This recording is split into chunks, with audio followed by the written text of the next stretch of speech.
pulse 8. And they're third on the grid, Gabriele Mini, who has looked really good throughout practice and qualifying, but then lost out yesterday. He tried to go for the lead and ended up being overtaken instead.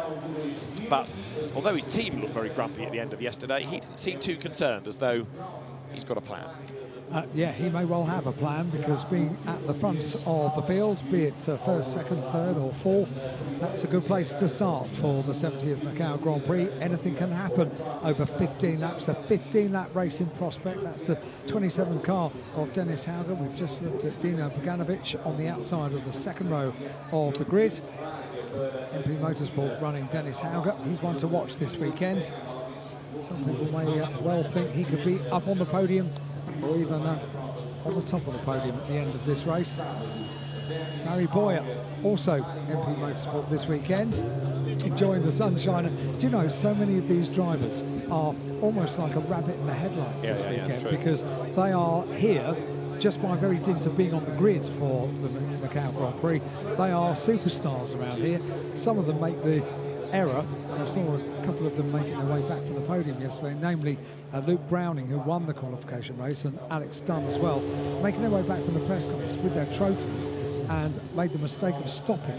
And as soon as they stop in the paddock, they are absolutely surrounded by people. Everyone wants a photograph. Alex Dunn kind of looked over as if to say, what do I do now? Keep walking, Alex, keep going. Well, Alex Dunn starts second on the grid, and he might well be even better than that come the end. That's Isaac Hadjar, who is going to start ninth, the French-Algerian driver for High-Tech Pulse 8, back into Formula 3, having raced and indeed winning with High-Tech Pulse 8 in Formula 2 this year. He is the third of the trio for Oliver Oak's team. Zane Maloney, the driver from Barbados, is about to get on board his Carlin run car. Another guy stepping back from F2 to F3 because he's not raced at Macau and he wants to, and this could be his only chance. He's a never happy soul as well. He's always a happy, smiley guy. Really good character. And he's really put Barbados on the motorsport map. I know they've always had this vibrant motor racing scene, and particularly rallying. The Rally Barbados has been a great success for many, many years, but you know, circuit racing hasn't necessarily generated that many people from Barbados, but he's been a real star. Richard Verschoor, winner of the event last time F3 was here. Yeah, last time F3 was here, which was the first time the current iteration of FIA Formula 3 cars were here. Everyone was very excited before they turned a wheel in 2019, not knowing exactly how powerful these cars would be around the gear circuit. They worked really, really well. And then we had 3 years of F4 being the headline act for the Macau Grand Prix, and now these cars are back for the second time. So drivers strapping on crash helmets. Lawrence van Herpen was in the wall at Lisboa on Friday.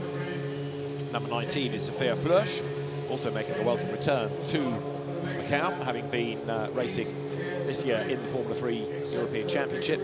She took a 7th and a 12th as her best results. And that is Max Esterson, who did have a go in the championship for FIA F3 at Silverstone, but has been racing in GB3. Tough year there. That's Noah Leon stepping up to these cars for the first time. Quite a few Formula 3 rookies on the grid, but that is Sebastian Montoya, son of Juan Pablo, who I think is here. He's been racing to 16th place in the FIA Formula 3 Championship this year. A second place is his best result. And we've been expecting the learning curve to go on for the rookies that are here for the first time over the course of the weekend, and Sebastian Montoya has gone in the right direction, qualifying in 8th place after a race yesterday. Roman Stanek in car number 2. Next on the grid, just being strapped into the car, alongside Christian Mansell, who started his single-seater racing career also in the UK in British Formula 4. Pops the helmet on, no relation. And a wink for the camera, pops the helmet on, gets himself ready for what will be the biggest race of these drivers' lives. Oliver Goethe had a win in the FIA F3 Championship at Silverstone, and it was a really good drive, and his brother, regular GT racer, and he will line up 21st on this grid. And there is Marcus Armstrong, who went really well in the second qualifying session, but got into the walls on the first lap of the race yesterday and had to pit, and that's done him a really bad blow. I think otherwise he would have been able to be fighting for a win in the race now. Third visit for Marcus Armstrong. He's gone strongly here at the gear circuit at Macau before. Tommy Smith is next, just climbing into the car. The halo device on the cars, evidence on the Formula 4 cars last weekend, part of this double weekend celebration for the 70th Macau Grand Prix, alongside another one of the drivers that's been competing in the past in British F4. That's Matthias Sakazeta being strapped into the car. Now, a double winner at Macau, not having the best finish to the qualification race yesterday, but watch him. Dan Ticktum starting on the final row of the grid alongside a driver he had a coming together with, and therefore scuppering the chances of a good qualifying position yesterday in the race. Ugo Ugachukwu, who also did British F4. Quite proud of the fact that so many of these drivers have started out in British F4. For his part in the accident that claimed them yesterday, Ugo Ugachukwu was given a 3-place grid penalty, but it kind of mattered not because he was going to be at the back anyway. And that's the pole position driver, yet another British F4 champion, and it is Luke Browning. His weekend has been exceptional. For somebody that only had one podium finish in the FIA F3 Championship, he has been mighty all weekend, and he was really impressive in that qualifying race yesterday, which he won. His teammate Alex Dunn, even perhaps more impressive, having never raced the cars before, new to F3, and he finished second with Gabriele Mini, having tried to get past Luke for the lead, ending up third behind the pair. So Luke Browning really turning it on this weekend, and on qualifying day he didn't have the best of starts to the day. A couple of little problems during free practice at the start of the day, but when it came to qualifying, when it came to the competitive element of Friday, boy was he quick. Very, very impressive. He is an Aston Martin Autosport BRDC Young Driver of the Year. You don't get that award without a fair amount of talent, and certainly impressed the judges that year, a couple of years ago.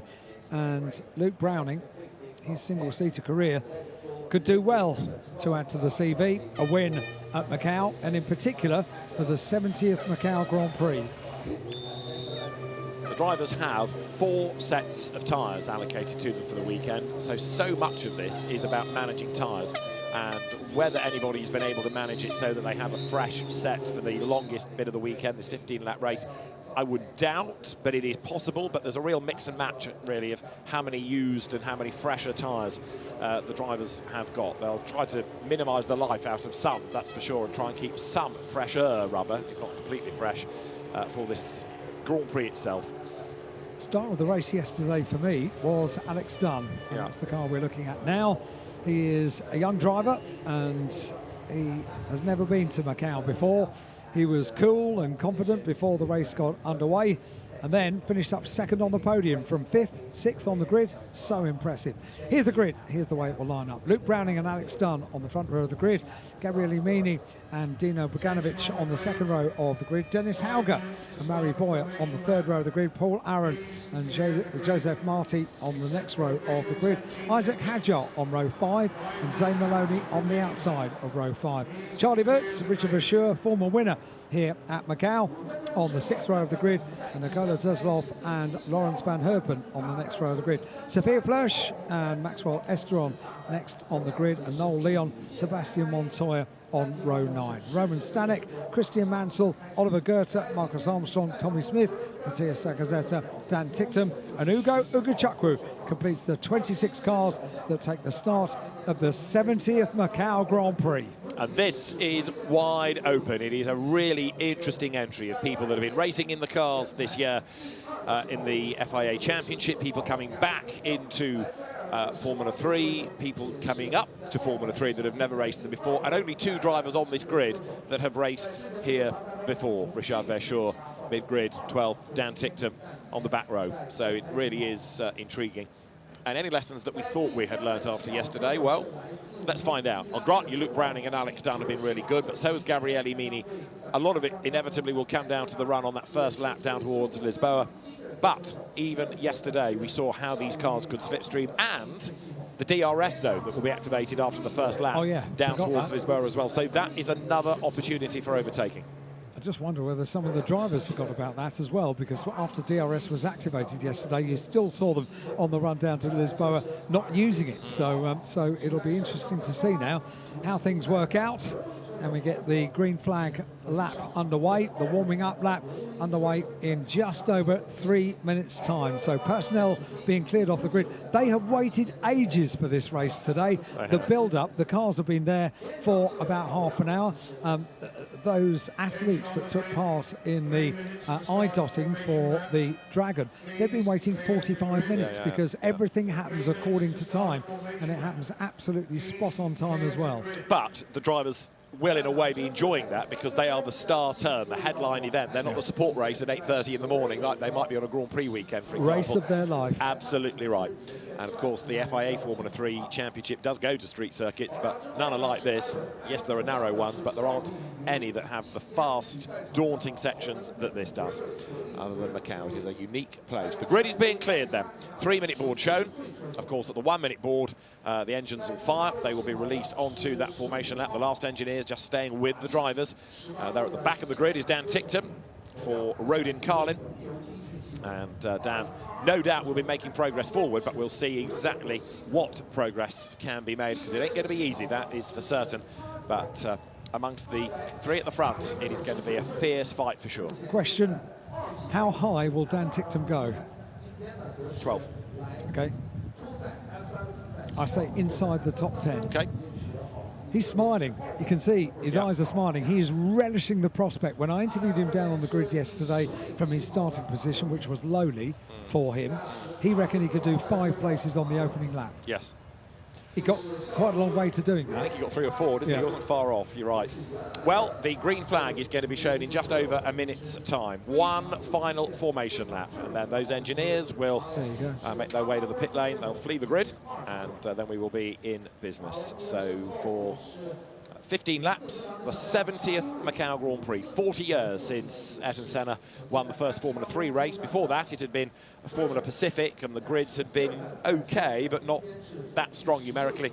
And the late and much missed Barry Bland was tasked with putting together a Macau Grand Prix worthy of the name with Formula 3 machinery, and look what he created. It has gone from strength to strength, and he's much missed. Engines firing up now, David. Sorry to interrupt. We are less than 1 minute away from the green flag lap and the all-important reconnaissance lap that will get heat into the tyres. The final few members of the team leave the grid. Final few members of the world's media leave the grid. The final few officials leave the grid as well, leaving just, and this is what they know, this is what they know best. Everything that has gone before is slightly alien to most of these drivers. The dotting of the I's on the Dragon, the dance that we've enjoyed, the introduction to the officials that are around the Macau Grand Prix, that's all new. But this is what they know. Driver, machine and a circuit. The gear circuit here at Macau, and we are soon to get the green flag underway for the 70th running of the Macau Grand Prix. Green flag waves, the engine notes rise, the cars blast away. That in turn just kicks a bit of warmth into the rubber. Luke Browning straight away moves across on Alex Dunn. They're different liveries because the blue is carried by Luke Browning by dint of being on the Williams Formula 1 team driver programme, and the traditional silver of High-Tech Pulse 8 carried by Alex Dunn. And then those red and white colours of Prema for first up on the grid, Gabriele Mini, and then his teammate Dino Beganovic. MP Motorsport, the orange livery, Dennis Hauger, and his teammate Mari Boyer will round out the top 6 on the grid. That is the exit of Mandarin down towards Lisboa, and the first lap of the race. You can expect this to be a hugely fiercely fought part of the racetrack, because one of your big opportunities to overtake could be your only one in the race, could be here. And it's a real pinch point into Lisboa. If you've been following the Grand Prix weekend, you'll know exactly what we've had in previous races. If you know the history of the event, you'll know how easily it can catch people out. And then this fast climb up San Francisco Hill. These 3.4-litre engines, I know I keep saying it, but they do make a fantastic noise. Wriggling their way then from Eternity down towards Teddy Yip, who is the man behind the Theodore Formula 1 constructor and team. And to this day, the Theodore racing brand lives on here, regularly hooking up, not just with GT teams, but of course single-seaters, and it's Prema that carried the SJM Theodore name, both in F4 last week and Formula 3 this week. There is Dan Tickton And boy, is he going to be all fired up for this. From 25th on the grid, he's got nothing to lose. These onboard shots that we've got this year are absolutely superb. Not only looking forward out of the FIA Formula 3 cars, but also looking back and looking at the driver as well. We get such a wonderful view and such a wonderful feel of what it's like to be in one of these cars around the gear circuit at Macau. What we notice more than anything else in the single-seaters and the onboard shots is how close you are to the barrier, because the front-forwarding camera, you can see it there. You can see the wheels, and you can see just how close they come as they go around the Macau hairpin, down the hill they go. This is where the circuit opens up. They can really stretch the legs of these powerful machines, and really we get a great view. We've had some complete laps on board, and boy, have they been fun. So Luke Browning brings the cars out of the right-hander of Fisherman's Bend up towards our bend, the tight right that ends the lap. You can see how much wider here the track becomes, and it's the same really all the way now down to Lisboa, weaving left and right to get the warmth into the Pirelli tyres. Teammate with him at the front of the grid, Alex Dunn. Then that second notional row on the one-by-one standard, Gabriele Mini and his teammate, Dino Beganovic. Another little wriggle from Alex Dunn, but kicking the car sideways to try to urge a bit more warmth into the Pirelli rubber as he comes up towards the grid. The last driver to arrive into place, the Trident, will be the American Ugo Ugochukwu, and once he is in position there will be a green flag shown at the back. They're still coming up to the grid, and so as the final few cars come through our bend, they see the board to tell them where to park, they slot into place, and Luke Browning then now goes through, in his mind, the first few corners of this 70th Macau Grand Prix. It began as a sports car race, and single-seater racing soon took over as the main category. Formula 3 came in 1983 and has remained predominantly the headline race ever since, apart from those recent travel-affected years. But since 1954, the Macau Grand Prix has made reputations, it has produced heroes, and it has generated stars of the future. There's going to be another one in 15 laps' time as the winner of the 70th Formula 3 Macau Grand Prix. The car's in place, but a yellow flag shown. I think somebody may have a problem. Are we going to have a delayed start? Let's see. The yellow flag goes in, and another green flag lap underway, according to the timing screen, as the cars accelerate down towards the first corner. Now, Luke Browning it is that has got the advantage as the cars jostle down towards Mandarin with right in his wheel tracks then. Gabriele Mini, Alex Dunn, not such a good start as the cars power down towards Mandarin for the first time. Round the outside goes Alex Dunn, and it is going to be Luke Browning in the lead, but only just. Gabriele Mini right in the wheel tracks. Dunn tries to squeeze up the inside. Mini covers him off. Beganovic goes to the inside line as well, but Browning will lead into Lisboa. Yeah, and Alex Dunn in the wall. gets it all wrong, so into the barrier down at Lisboa. Oh dear. Dan Tickton, meanwhile, making his way up the order from the back of the grid. There was some confusion, wasn't there, at the start about the yellow flag being shown just towards the back of the grid, the race getting underway. That was for a stalled car, wasn't it?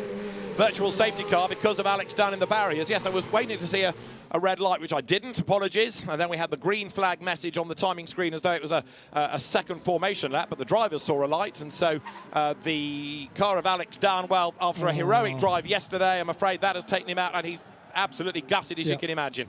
Yep, so disappointing. He was on the outside line going into Lisboa. Everyone else was on the inside line, so he really didn't have the room to turn into the corner.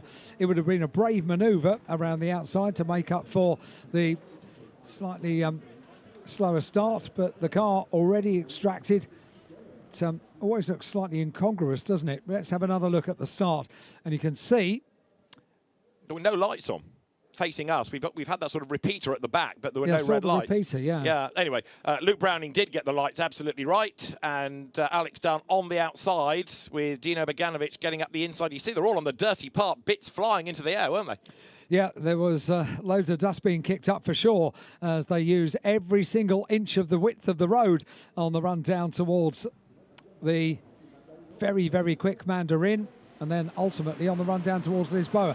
Maybe this was where it all started to go wrong, around Mandarin for Alex Dunn. He was always on the wrong side of the road. There just wasn't the space, couldn't turn the car in, and ended up spearing the tyres. And Dan Tickton was trying to gain ground on the inside and was able so to do on the run up the hill. So very disappointed Alex Dunn. The face says it all, doesn't it? It really does. He was so happy yesterday. First visit to Macau. He had a trophy in his hand. He looked like it was Christmas. And, well, from hero to very disappointed walking back to the paddock. But look at the gap that Luke Browning has managed to pull. So we're under the virtual safety car. We may not need to go safety car. Let's see, there was a stalled car on the grid, you're right, and it might have been that of Pepe Marti, which is being brought into the pit lane.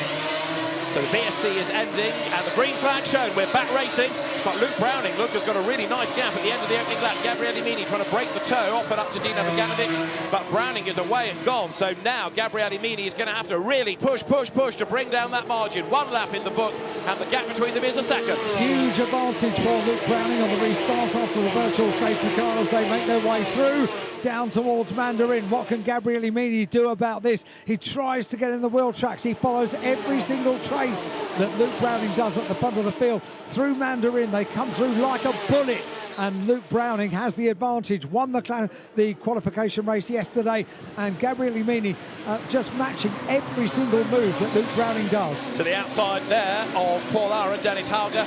It was Sebastian Montoya's car, in fact, that didn't get off the grid, so Montoya is out as the leaders climb the hill. Now, in the first sector, Gabriele Mini quicker than Luke Browning. He's coming back at the leader and he's shaking off Beganovic then as they head up towards maternity now.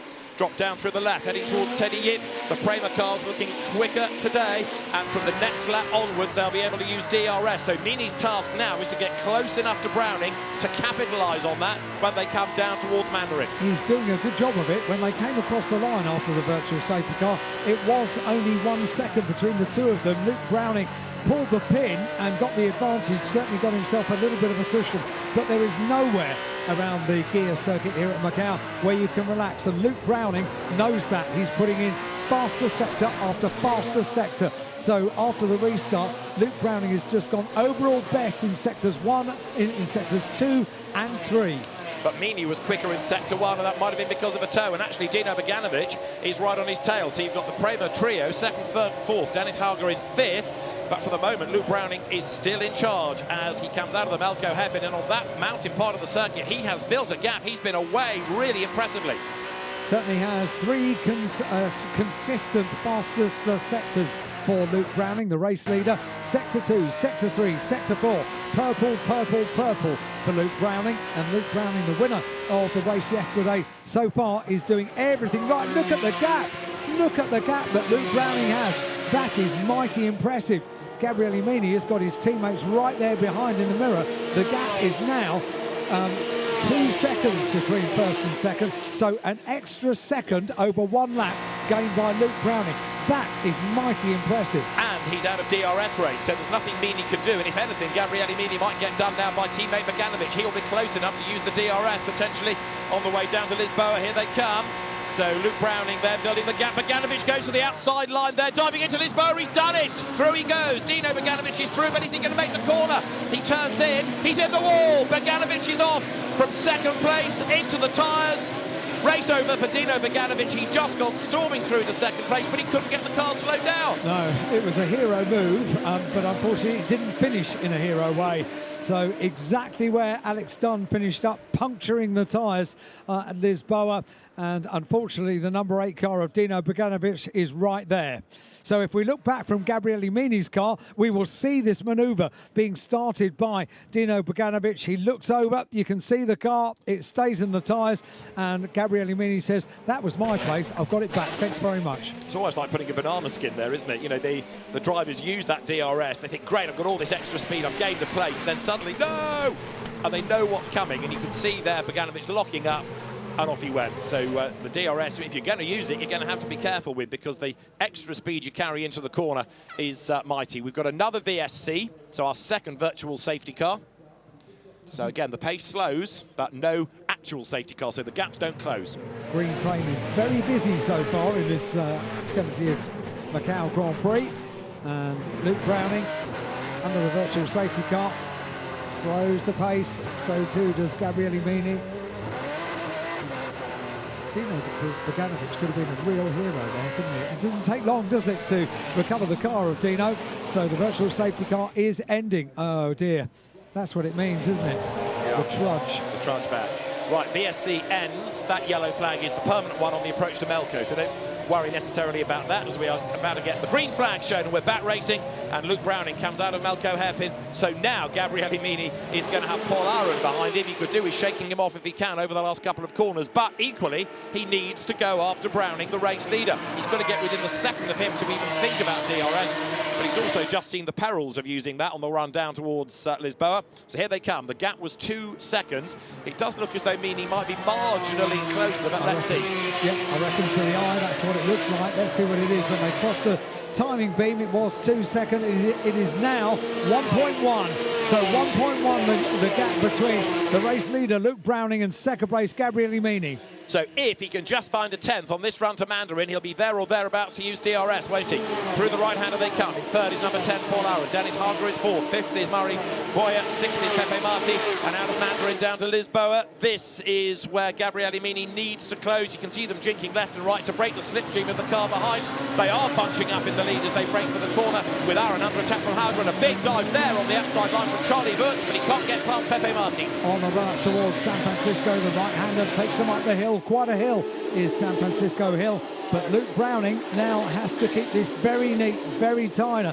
And Charlie Wirtz has had a good race, hasn't he? Come up the order, starting in 11th place with Charlie. He's up to 7th. And bear in mind, we've had 2 virtual safety cars. Gabriele Mini 4 tenths quicker than Luke Browning with that toe in the first sector. The VRS will be activated on the next lap. DRS, I should say. I'm looking at a board that says VSC activated. I don't think the timing screen means to produce that. It means DRS. Right, third and fourth go through. Aron ahead of Hauger. And now he's had a think about it. It does say DRS. It's through all of us. Right, Luke Browning. Too many initials. Oh, no. Luke Browning is responding. 2 absolute best, sectors 2 and 3.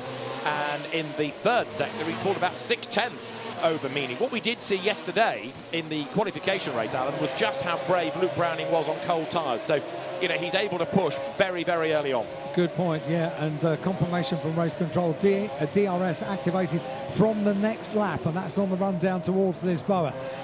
DRS was activated when we saw Dino Boganovic go off, so was it just that little bit too much? I think so, yeah. Too much speed carried, and, you know, they've not had a lot of chance to play with that over the weekend, so it still comes as a bit of a surprise exactly how much extra speed that generates. It's a fast part of the track anyway, plus it's a really hard corner to spot when you're low down with the barriers towering over you. Over the line goes Luke Browning, fastest lap of the race, and how far ahead is he? 1.3 seconds. Gabriele Mini does a personal best. Aron is still in third, there he is ahead of Hauger, Boyer, Marti, Wirtz, Hadjar. Van Herpen is up to 9th, and Zane Maloney in 10th place. We're currently working lap 5 out of the 15 in the 70th Macau Grand Prix, led by Luke Browning. Yeah, the gap has has extended a little bit, so Luke Browning able to get 2 tenths over that lap over Gabriele Mini, and the fastest lap on the way. Change for third. Dennis Hauger has gone ahead of Paul Aron. Can he slow down the car in time for the corner? Yes, he can. Good pass by Hauger. So the Norwegian is through to third. So that's the first time we've seen it going into Lisboa. That it has worked, and worked very well indeed. So great manoeuvre there. Luke Browning continues to lead, 1.3 seconds the better of Gabriele Mini in second place, and still Luke Browning is not holding back. He's gone overall best in sector 2. Luke Browning is really going to be one to watch, isn't he? Goodness me. Well, as long as he doesn't make a mistake, it's his race to lose now, isn't it? Because he has just looked so good. There's something about this place that clicked right from the very first lap of free practice, the outlet, never mind the flying lap, and he's never looked back. The confidence was good after yesterday's race, and as the cars flick their way now down to the faraway S's, Browning is in the first sector slower, in the second sector quicker, in the third sector a fraction quicker, but he's always in that first run where Mini thinks he has a chance, possibly because of the toe, but then the gap stretches again, heading up the hill, and here you go, through Donna Maria, at the top of the hill as it were, on towards the Melco hairpin. So when you say that in sector 2 Luke Browning was quicker by 4 tenths of a second, that's quite a chunk over one sort of 23, 24 second sector. That's really very impressive, and goes quicker in sector 4, quickest overall, and by quite a chunk again. So by 3 tenths of a second Luke Browning is quicker. Sector 5 to complete. He's already got the fastest lap of the race as the race leader. 2:07.2 for Luke Browning on the previous lap. What is this lap going to be? Across the line, completes the sector, and with another fastest lap overall, 2:06.836. What can anyone do about this? However hard Gabriele Mini charges, he isn't going as quickly as Luke Browning. So as you say, that gap going up and up and up. Dennis Hauger, though, for the podium now in third place, and his last lap was a 2:07.4, but he's getting closer to Mini all the time. There further back, Paul Aaron now under attack from the next MP Motorsport car of Mari Boyer that goes to the outside line. This for fourth place, and Boyer goes through. Again, stand on the brakes, turn into Lisboa. Mission accomplished in the way that Bogdanovic could not. Boy, they turn into that corner quickly, don't they? Goodness me, down at Lisboa. It is already an overtaking opportunity, but with DRS activated, wow, they approach that corner with great speed and have to be very, very careful how they turn into the corner as well, as indeed they have already found out to their cost during this race. So the gap did extend between Luke Browning and Gabriele Mini on the previous lap to the extent 0.4 of a second. So really the difference between the two of them in sector 2 on that last lap. This time, Luke Browning not doing anything particularly special time-wise in sector 2. However, with now an overall faster sector going in sector 3, Luke Browning is still going, isn't he? Goodness me. He knows one way to drive, and it's absolutely flat out. So he's not prepared to just win by a tenth. He wants to win by the biggest possible margin and take pole in the fastest lap as well and get the complete set here on his Macau debut. And it is a really impressive drive thus far. Very close to the wall there was Mari Boyer. That was cigarette paper width, but he got away with it and comes down towards Melko just ahead of Paul Aaron. And Aaron might well be under attack soon from Pepe Marti behind him. Let's have a run down the order then. Luke Browning, car number 11, it is that leads. In second place, Gabriele Mini in car number 9. Third place, number 27, Dennis Hauger. Paul Aaron in car number 10 in fourth place. Mari Boyer in car 28 is fifth. And Joseph Marti in sixth place in car number 15. Charlie Verts having a great first part of the race, making up loads of places. He's got as far as 7th. Beyond 7th is proving difficult. It is a little bit, isn't it, as Aaron goes through then. But the lead gap, 1.8 seconds. It's still creeping up between them with now 6 laps done. And the next fight, let's see, Mari Boyer, number 28, getting away from Paul Aaron. There are the race leaders. And once again, the situation between the two is that in sector 1, Gabriele Mini is that little bit closer again. Dan Tickton also making progress. He's up into 19th spot, so some way to go to reach our predictions. And look at this, 3 wide they come. Zane Maloney on the outside line there to get past Lawrence Van Hoopen. Couldn't do it, but he does make the corner and keeps Richard Verschoor behind him. Verschoor goes one side and then the other, but Zane Maloney sticks out his elbows, hangs on to the place as Luke Browning continues to lead with yet another absolute best in sector 2. And Richard Verschoor has done the overall best sector in sector 1. He's down there in 11th place, keeping an eye on the former winner here at Macau. Won the Macau Grand Prix the last time these cars were here, did Richard Verschoor. He carries the number 1, and he has just put in the overall best sector in sector 1. Other drivers that we're keeping an eye on, Sophia Flörsch down there in 12th place, having a good Macau Grand Prix this year. Has been good from day 1 on Thursday here in free practice, has been particularly strong in the first part of the circuit as well. Very much so, and competitive as the race is currently on lap 7. So Luke Browning leads, Gabriele Mini second, and Dennis Hauger third, Mari Boyer ahead of Paul Aaron, and then Pepe Marti to round out the top 6. Then you've got Verts, Hadjar, Van Hoopen, and there, Zane Maloney going through with, in 11th place, the red, white and blue car number 1 of Richard Verschoor, the defending Formula 3 Grand Prix winner, if you like, because he won the last time the cars were here back in 2019. He has returned to them from 3 seasons in Formula 2. This, in 12th place, is Sophia Flörsch. You're heading down now towards the fast right, into the sunlight, into Fisherman's Bend. Yeah, and you notice as the day goes on, the sunlight is quite blinding. You notice all the drivers when they were getting into the cars, all with the heavily tinted visors. That's an important part, to see the turn-in, to see the apex first thing in the morning. The motorcycle riders yesterday for the Grand Prix couldn't quite see some of the turn-ins, and they had to work out different ways of gauging the turn-in point for the corners, particularly down at Lisboa. This afternoon, the riders, the drivers with heavily tinted visors on their helmets, really absolutely essential part of racing this afternoon in the afternoon sunshine. Big battle on here, look, because to the outside line goes Pepe Marti to try to unsettle Paul Aron. He couldn't do it, so Aron tries to turn in fifth and succeeds in so doing. As further back there, Zayn Maloney, I think, has lost out, has he, to Richard Verschoor, who's got up on the inside line. Lap after lap, Meany is quicker than Browning in the first sector, but little good does it do him, because for the rest of the lap, Browning just pieces it together beautifully and pulls away again. So frustrating, isn't it? Because Gabriele Meany, and a big moment there. So we've got the 29 car, and that's the car of Marcus Armstrong down the escape road at Lisboa. What was the other car involved down there? Marcus Armstrong was the car that remained in the escape road at Lisboa. Identify both of the cars in a couple of moments. May have been Noel Leon, number 18, Noel Leon, the Mexican driver for Van Amersfoort. A big off there, into the wall, the Prema car.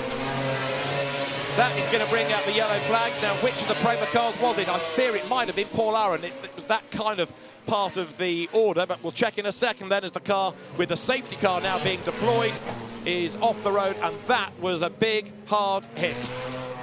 Flame still licking the back of the car, but straight away the safety car is called, driver out safely, but that was a big whack. And it was Paul Aron, so he's okay, quickly out of the car, but that's done a lot of damage to the back, hasn't it? It has, yeah. There was a big lick of flame as soon as the car made the impact, and it was good to see him get out of the car. Paul has climbed through the safety catch fencing and leaves the car smoking. You can see the smoke coming from the back of the car. That's going to need dealing with very soon indeed. Wow, it's taken the back completely clean off, hasn't it? That's how hard the hit was. Liquid on the ground and a wheel off as well. It would not surprise me if this weren't a red flag race suspension situation now. Yeah, because the car has caught fire now. So the smoke legacy just from behind the catch fencing, we can see the flames as well. And the course vehicles are going to need to get there as soon as possible, really, because the fire has taken hold on that car, and it was so good to see that Paul had got out of the car and is in a place of safety. Now there, look, with damage is Charlie Wirtz, so he got caught up in it. Pepe Marti, I think, was trying to get past Paul Aron. He may have succeeded, but certainly Wirtz has picked up damage. And as the drivers come through, we're under safety car conditions. Wirtz is going to have to pit. There's no question about it. If he doesn't this lap, he's going to be brought in. So Charlie Wirtz, sadly, from what had just become 6th place with Paul Aron's demise, is about to head into the pit lane. Has Marty also picked up damage on the front? It's lower on the right front, isn't it, than the left? Wirtz carries on. So the leaders come by. Safety car conditions now. And yes, very definitely, it's got no front wing. Yeah, and a deflating tyre as well. So you've got 2 walking wounded. He's driving on his own front wing, I think. Yeah. All right, here you go, replay. And let's see, Aron's backwards coming into the corner. He's already hit the wall once, look, because there's no back end on the car when he comes into shot. Wow. Gosh. That was quite an impact. And immediately the flames come from the back of the car, not surprisingly, really. The back end of the car still going is the number 6 car, Charlie Wirtz. But also Marty ahead does have wing damage. I think he might have a deflating tyre as well. So they've all got caught up in that melee, haven't they? Charlie can't carry on like that, even if the bodywork is shaken free of the car. He's got no front wing. No, that's what I say. If he doesn't pit of his own volition, which he hasn't, then the mechanical warning flag will be shown. I mean, the team will be on the radio telling him to come in anyway, but at low speed, it's not as noticeable. But I think now, because the car is crabbing, Charlie Wirtz has twigged that there's something not right here. Is that tyre going down? I think it's down, isn't it? It's the right front's not turning. So there, Pepe Marti, it's being masked by the slow pace behind the safety car, but he's got a flat tyre and the race is being red flagged. That's predicted the race suspension comes. Not surprisingly. So red flag comes out and we have completed 8 laps. And they can get to fixed cars, can't they, during this red flag intervention? I think that depends on the severity, authorisation of the race officials instantly. Because there are quite a few repairs that are required. Yeah. So it's worth the drivers, I suppose, limping on for a lap. The team's possibly saying we might get a red, so keep going, limp round. Yeah, keep going because you keep position. Exactly, exactly. So the race suspension means that the race is interrupted. It is stopped for the moment, but then it will not be a re-grid, it will resume. So they'll come into the pit lane in order. And once the road is clear, then the cars will be released under the safety car from the pit lane. But you can see, as Alan pointed out on the left there, look behind the fence, there's a wheel, there's the rear of the car. So there was clearly one big hit before we saw Paul Aaron spin backwards into shot, and then the car ignite. But the officials quickly on the scene to douse the blaze. We'd seen Paul Aaron leap clear of the car, but that was a huge hit. And gives us this race suspension situation. Yeah, it does, and quite a few damaged cars. So they head around the circuit now and will head into pit lane. And they will line up in the hot pit lane in front of our commentary points here at Macau. 8 laps complete for the Formula 3 Macau Grand Prix, the 70th Macau Grand Prix, the 40th year that we've run this event since Formula 3 cars became the order of the day for the Macau Grand Prix. That race won in 1983 by one Ayrton Senna. And when you look down the winners of the Macau Grand Prix, well, there are so many names. It's a who's who of world champions in Formula 1. It's just wonderful to win here at Macau. I think Macau was always one of Ayrton Senna's proudest moments, really. It's one of those bookmarks in the career. Only came here the once, won it, ticked it off the list, onto Formula 1.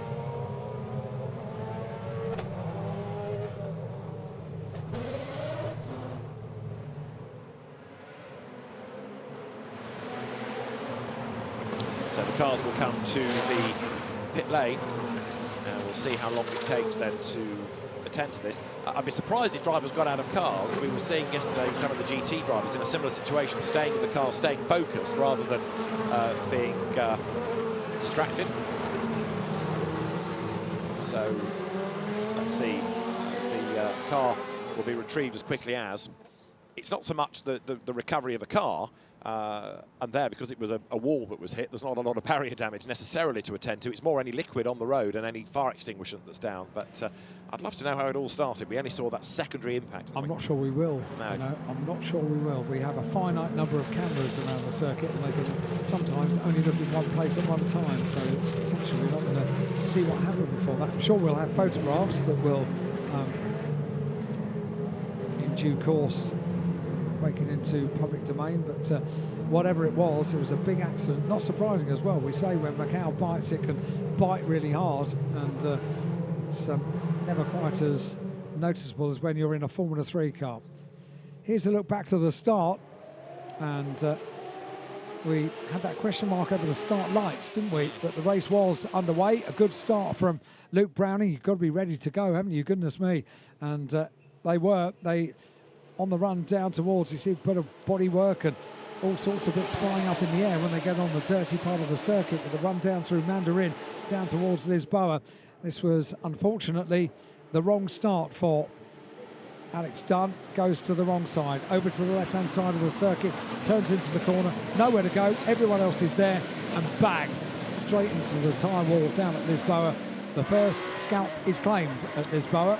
He was lucky not to get hit from behind as well, as others had to try and squeeze past him.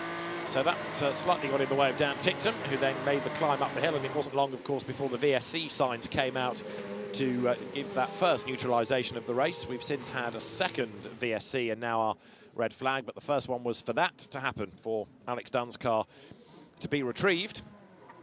And a very, very disappointed Irish driver clambering out after all the good work yesterday, gone at turn 3. It was so disappointing to see his face today compared to 24 hours ago, when he had just a hero race to finish up on the podium and take away silverware. So the highs and lows of motorsport, once again, it's a learning curve for these young drivers, and I think overall, when he looks back at this weekend, he can be extremely proud of what he has achieved. Well, yes, indeed. So 9 laps are completed out of the 15. And when the race resumes, whenever that will be, obviously we'll start on to lap 10. And Luke Browning will continue. Drivers, in some cases, do jump out of the cars. There is Zane Maloney, who, as I've been saying, has put Barbados on the motor racing map, and shielding himself from the sun. Gabriele Mini, helmet off. But, of course, for the Prema team, mixed emotions now, because they've lost 2 of the 3 cars. And it's Gabriele Mini who is upholding the team honour, but he just does not seem to have had an answer at the moment to Luke Browning. So the Ray Macau second place. There in number 21 is Lawrence van Heupen. Further down the order, number 27 there. That is Dennis Hauger. That's the man in third place right now.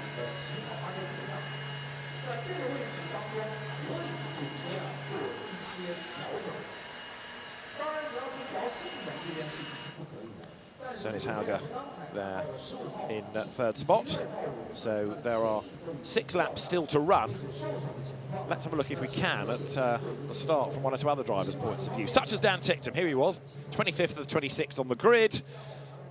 And that yellow flag looked further up the road on the left, but the lights did come on. You can see them in the distance blinking across and out, and away he blasts. It was Sebastian Montoya's car that did not get away. So Dan Ticktum storms off the grid, gets around the outside of Mathias Zangazeta, dives into reservoir. Tommy Smith goes wide and Dan Ticktum picks him off as well, and then gets into the slipstream on the way down towards Mandarin. Speed building all the time. Bit of a lift as he tries to work out which way the traffic will go, then back on the throttle coming out the other side of the corner. Remember, up the road, Alex Dunn is about to make his hero move for position, which is not going to come off, so Dan Ticktum goes to the inside line, down through the gears. He sees everybody slow ahead, thinking maybe there's drama. Doesn't really see the parked car, but he's still on the inside line, avoids banging wheels with Armstrong, and powers up the hill.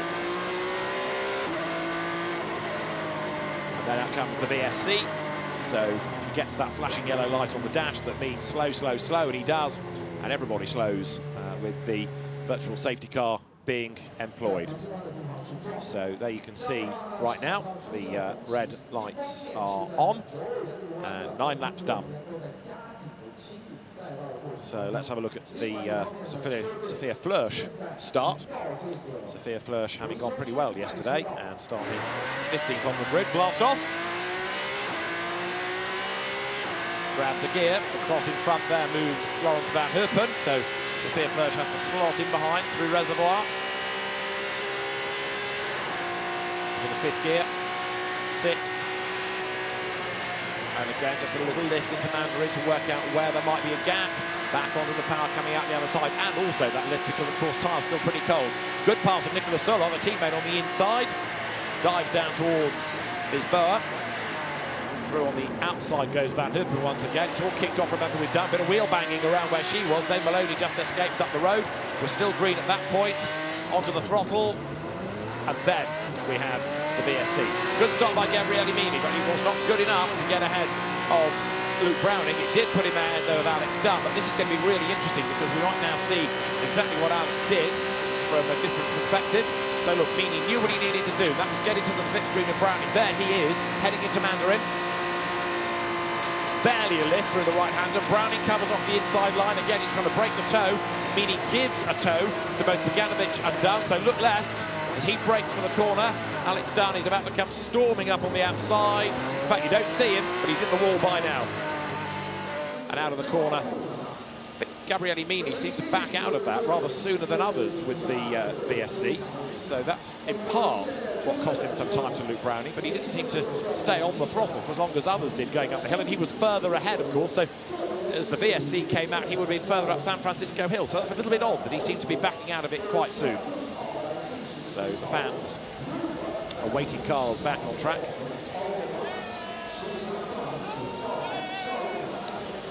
As we've been saying, the incident with Paul Aron has involved Pepe Marti and Charlie Wirtz. We know that because they picked up damage, but we haven't, I'm afraid, got the start of it. But you can see what's taking the time. There's 2/3 of a Formula 3 car there, but it's the liquid around the corner that's being treated.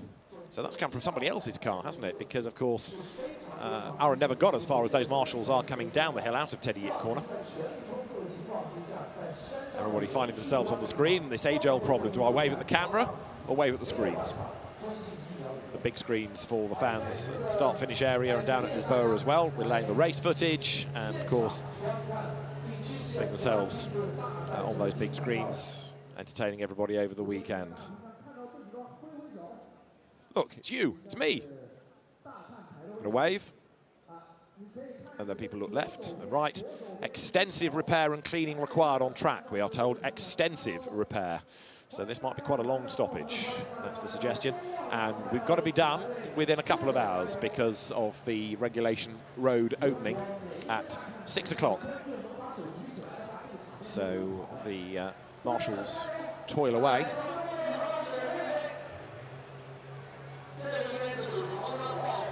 Confirmation of the race control message, extensive repair on track. So let's, while we wait for work to be done, let's go to the pits and join Alan Hyde. Chance to get down to the pit lane, and of course all the drivers pretty much keeping themselves controlled and focused, ready for when they are told they can get back out on the circuit. So let's just take a walk down here and see Luke Browning underneath the umbrella, keeping himself cool in the shade. The team are standing by, so Luke Browning, I'll carry on walking. I'm not going to go to chat to Luke Browning. Next we come to Gabriele Mini, who has his helmet off, is in the cockpit of the car.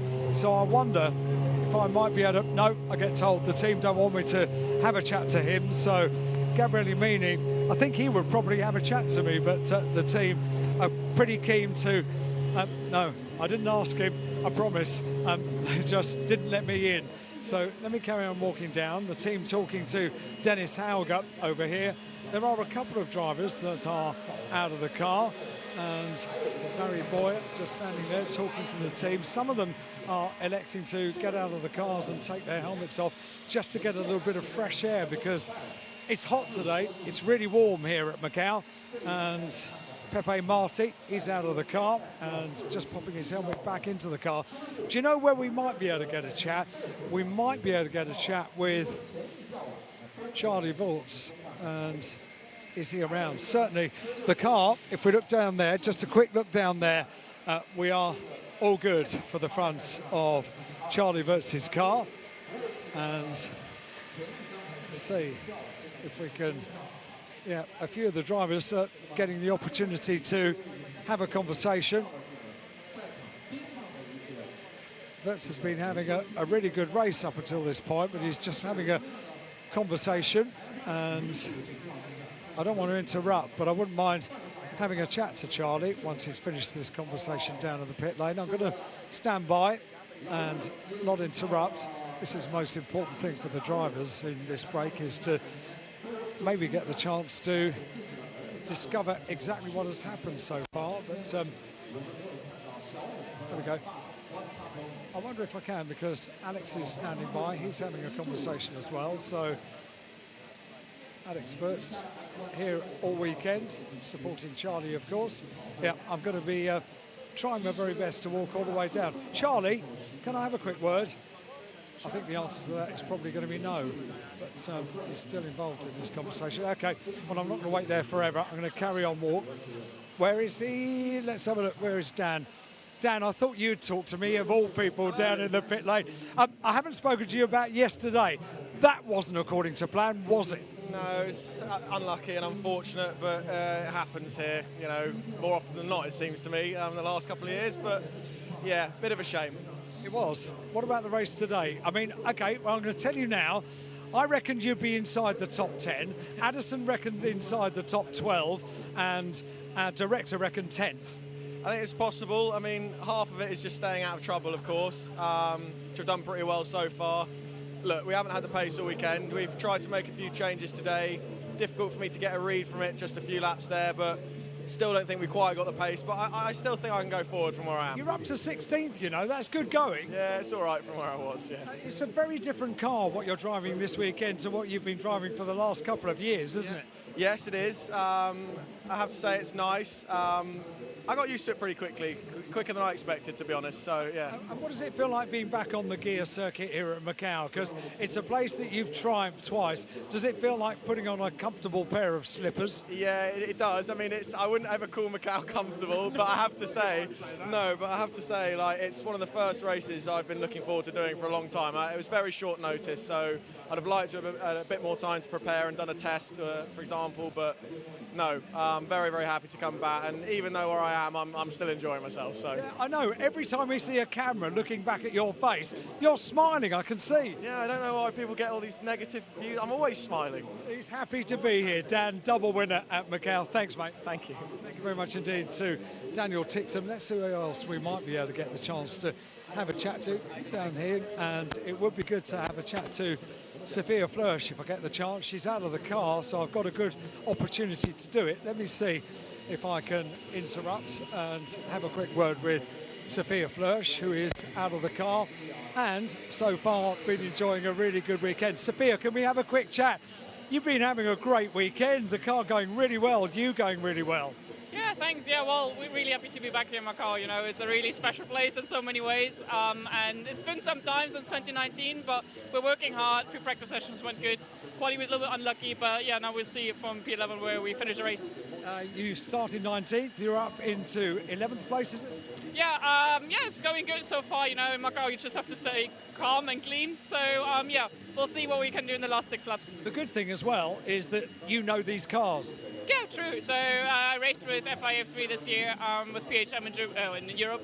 And yeah, obviously when it was announced that Macau was going to happen again, I was like, okay, I need to go there. Did you say, is it right that I read that you said that this is one of your favourite circuits anywhere in the world? Yes, I think every single racing driver who raced here loves it, and so for me, I mean, the city centre is just insane in Formula 3. It's so quick, and it really comes down to details here, to really small details, so it's always special to come here again and see so many fans as well.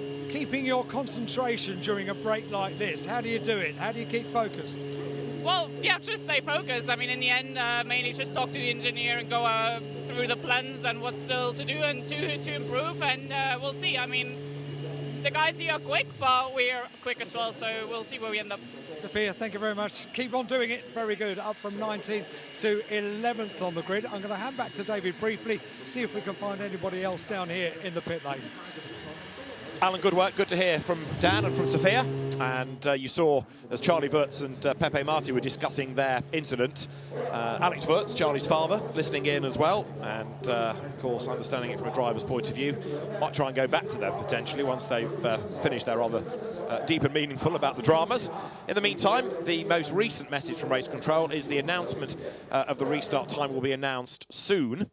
I'm still really intrigued as to where all that liquid has come down the hill, unless it's poured out of Aaron's car after the impact and headed down the hill, because of course the car never got that far, but it may well have been that if the fuel tank ruptured, it's gone onto the road and then gone down the hill. So another reason, never mind the car being in a dangerous place, to suspend the race would be the fact that you've got a very, very slippery section of circuit, which would be dangerous on which to race. So you can understand the speedy dry being needed, but they've run out of that bucket. So there, more of it. Now this is on board with Sophia Flörsch. You can see the tyre marks, you can see a wheel off.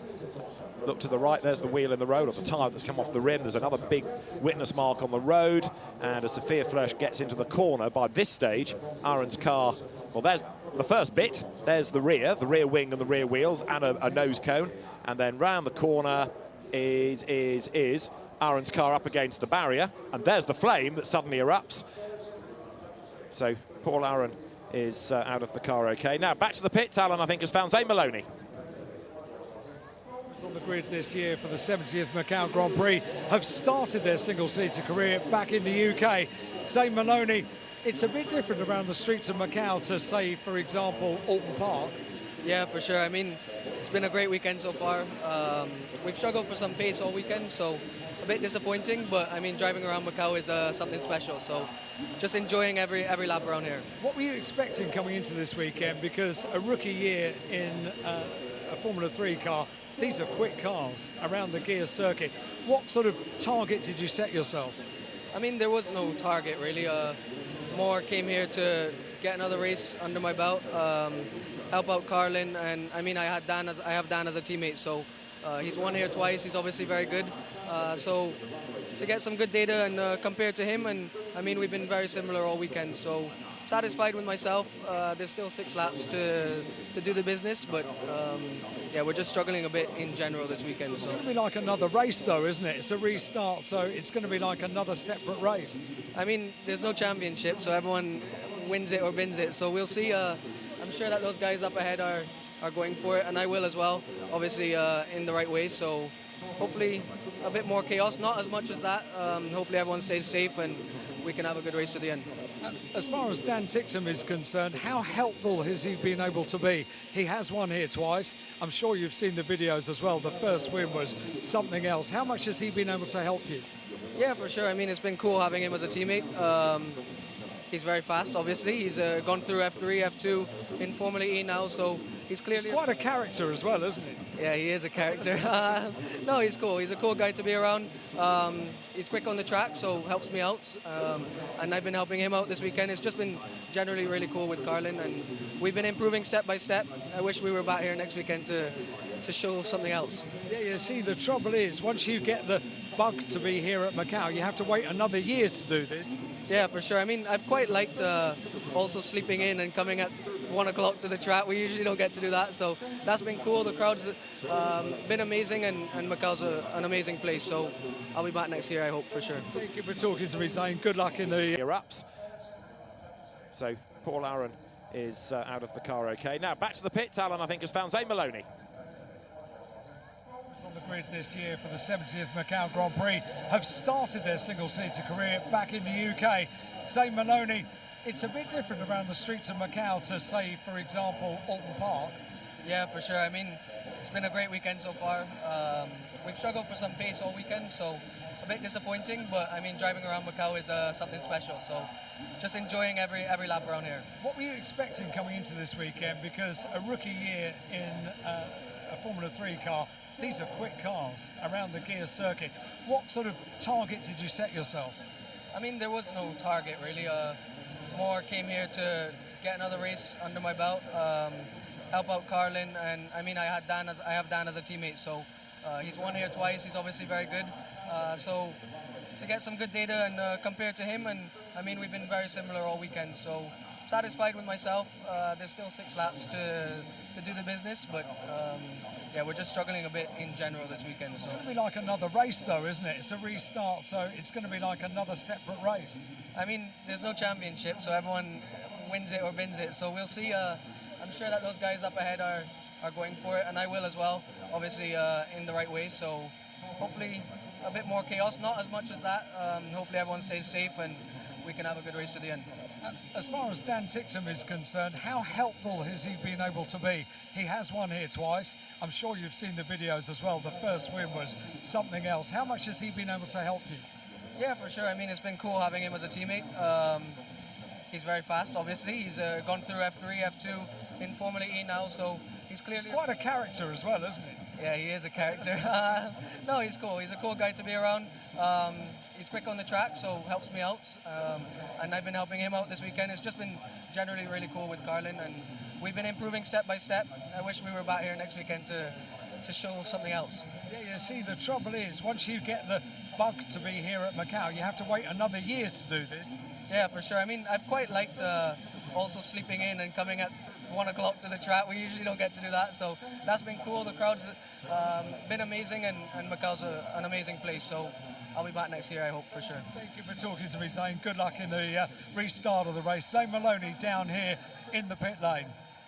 Alan, thanks very much. We understand that it's going to be a very long repair time because the guardrails have to be changed at turn 12, which is a pile.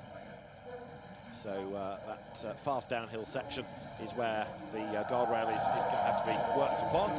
The fans of the grandstand spotted themselves are cheering, and their patience will be required here. Long repair time, we are told, as the race time carries on ticking.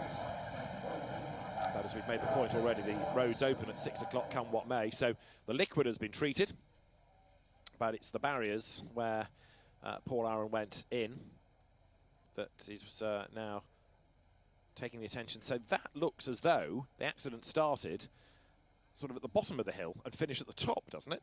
So it's if that was the first whack, and took off the wheel and the wing, and then the car carried on going up the hill. I'm absolutely fascinated to know how it did that and how it got there, but until we can get hold of Paul Aaron, maybe the answer will remain a mystery unless Charlie Wurtz or Pepe Marti can shed light. Let's go back down to the pit lane. Alan is terribly busy working to find drivers. So we need to find out what happened to Charlie Wurtz. He was driving around with a damaged front of the car. We didn't see what happened. Charlie, can you explain what did happen? Yeah, we were having a really good race from P11 to P6, and I just came around the corner flat and I saw Paul was crashed and the car split in half and on flames, and out of instinct I braked and the rears locked up and I went into the wall, and it's just really unlucky because the car was amazing, the team did an amazing job, we had a good race, and I think the gearbox is broken. We're going to work our best and see if we can get back out, but yeah, we really have to see. It's not looking too promising at the moment. Your race was going absolutely brilliantly up until that point, wasn't it? Yeah, exactly. I mean, we didn't get a lap in quali, but we were P18 in quali, and we went from P18 to P11 in the qualifying race, P11 to P6. It was looking really good, and then it's just so unlucky. It was not my fault in the end, not my mistake. It was just avoiding crashing into someone else. And it's just really frustrating, and frustrating for the team as well, because I wanted to do a good job for them, my sponsors and stuff, but yeah, just super frustrating, and yeah, we have to see if we can get back on track. Are they allowed to work on the car here and now? What's the rule? Yeah, but I think it'll be quite a lot of work to... I was going to say, gearbox. Yeah, so we have to wait and see if it's possible or not. I can feel your disappointment, because when you are having such a strong weekend, yeah, and now it's the big race. Yeah, exactly, so yeah. To see if I can chat to Alex as well. Thank you very much indeed, Charlie. So that maybe explains a little bit more. Alex is standing at the front of the car. It might be good to get the perspective of Alex. Let me see if I can go to the front and maybe get a quick word with Alex Wurtz. And Alex, can we have a chat? You've known motorsport from so many different perspectives. What is the perspective for this weekend for you? That's a tough question right now, but the perspective looked pretty good. But Charlie came around the corner, and I think Aaron in front of him was already sliding. And in order not to T-bone him, he had to avoid and clip the wall by avoiding the spinning car. And this is one of the things, there's nothing you can do. It's really unfortunate. I feel sorry for him and the Jenser team, because they done a stellar job. Was very fast, and he saved the tires well. But anyway, we know Macau. I've been in crashes myself. I just don't look forward for the repair bill. From your experience, how would you describe Macau if you were asked to describe it in 3 words? Absolutely mega cool. It is amazing, isn't it? It's a gift of a circuit, because there really isn't anywhere else like this in the world for a driver, is there? Yeah. Well, thanks for asking these questions to take my mind off the disappointing race situation. But for all of you at home watching, Macau is maybe the track for any driver. Everyone looks up to this circuit in full awe. It's so amazing. You get into a zone which nowhere else you get. Monaco feels like a highway compared to Macau. And it is here where the stars of the future are shining first.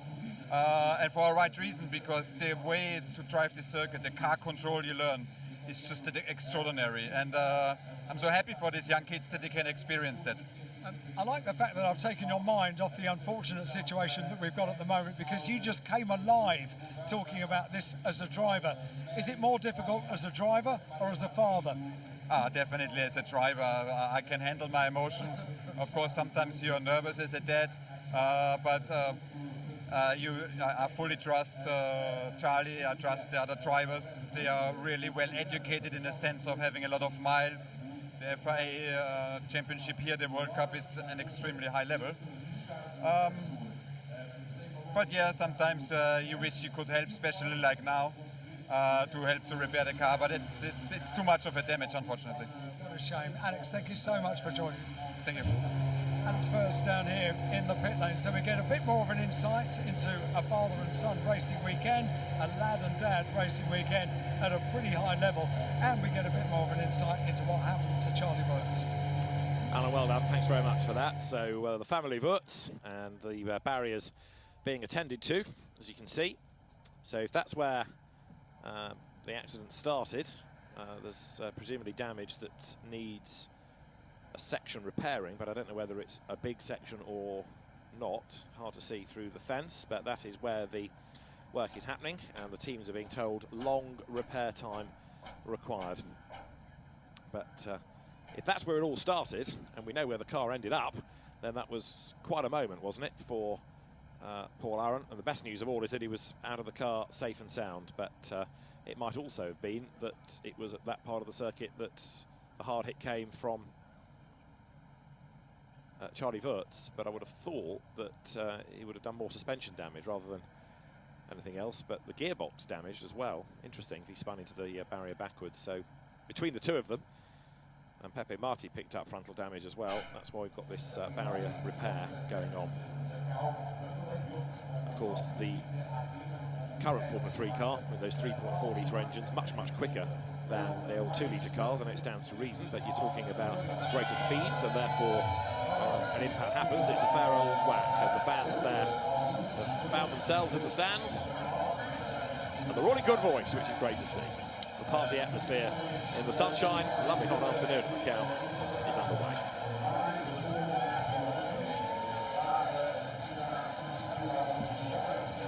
Luke Browning banner there from the fans of the Cheshire Driver at the back, the British flag. It's not quite a Mexican way, but it's not doing too badly. All the way around from Reservoir along the pit straight. Very energetic fans finding themselves on the big screens. Now it's your turn, chaps. This is the very understated grandstand. In comparison with the previous lot, this is not a very impressive performance. Now, Richard Verschoor has won the event in the past. 2019 he was the winner, and he's with Alan Hyde. The last time we were here at Macau with FIA Formula 3 machinery, this man was the winner on the top step of the podium. Sometimes, Richard Verschoor, it's not easy to come back as a defending champion, is it? It's never easy in Macau, never. But we're trying our best. Unfortunately, we had a bad qualifying. Well, actually, we had a super good qualifying, but the red flag caught us out. Otherwise, I think we really could have been on pole. So it's a bit of a shame now driving around P9, P10. But the restart, starting from P9, anything can happen. Anything can happen, as you well know at Macau. Some weekends it's a great weekend, you end up a winner. Some weekends you're battling against red flags and stoppages. There is a certain element of luck around this weekend, isn't there? Definitely, yeah. In the quality race, unfortunately, I chose the inside line. I got passed by many cars on the outside. Otherwise, I think today we could have had a very good starting position. So it is a bit of luck. I mean, it's always Macau. Right, share a secret with me. What is your secret in Sector 1? Because you go overall best in Sector 1 again and again and again. I go down a bit, so I take less air, and then I'm flying. That's it. So now everybody will try. But it's quite superb. It works really well because you do absolutely fly through that. Yeah, but the thing is, I'm behind two cars that are much slower than my pace. So I'm catching them like crazy on the straight. So I'm much closer than maybe other cars are. Okay, what can you do on the restart for this one? Pass both of them. Okay, very good. Thank you, Richard. Richard Verschoor, the winner of the 2019 Macau Grand Prix. This, of course, is the 70th Macau Grand Prix.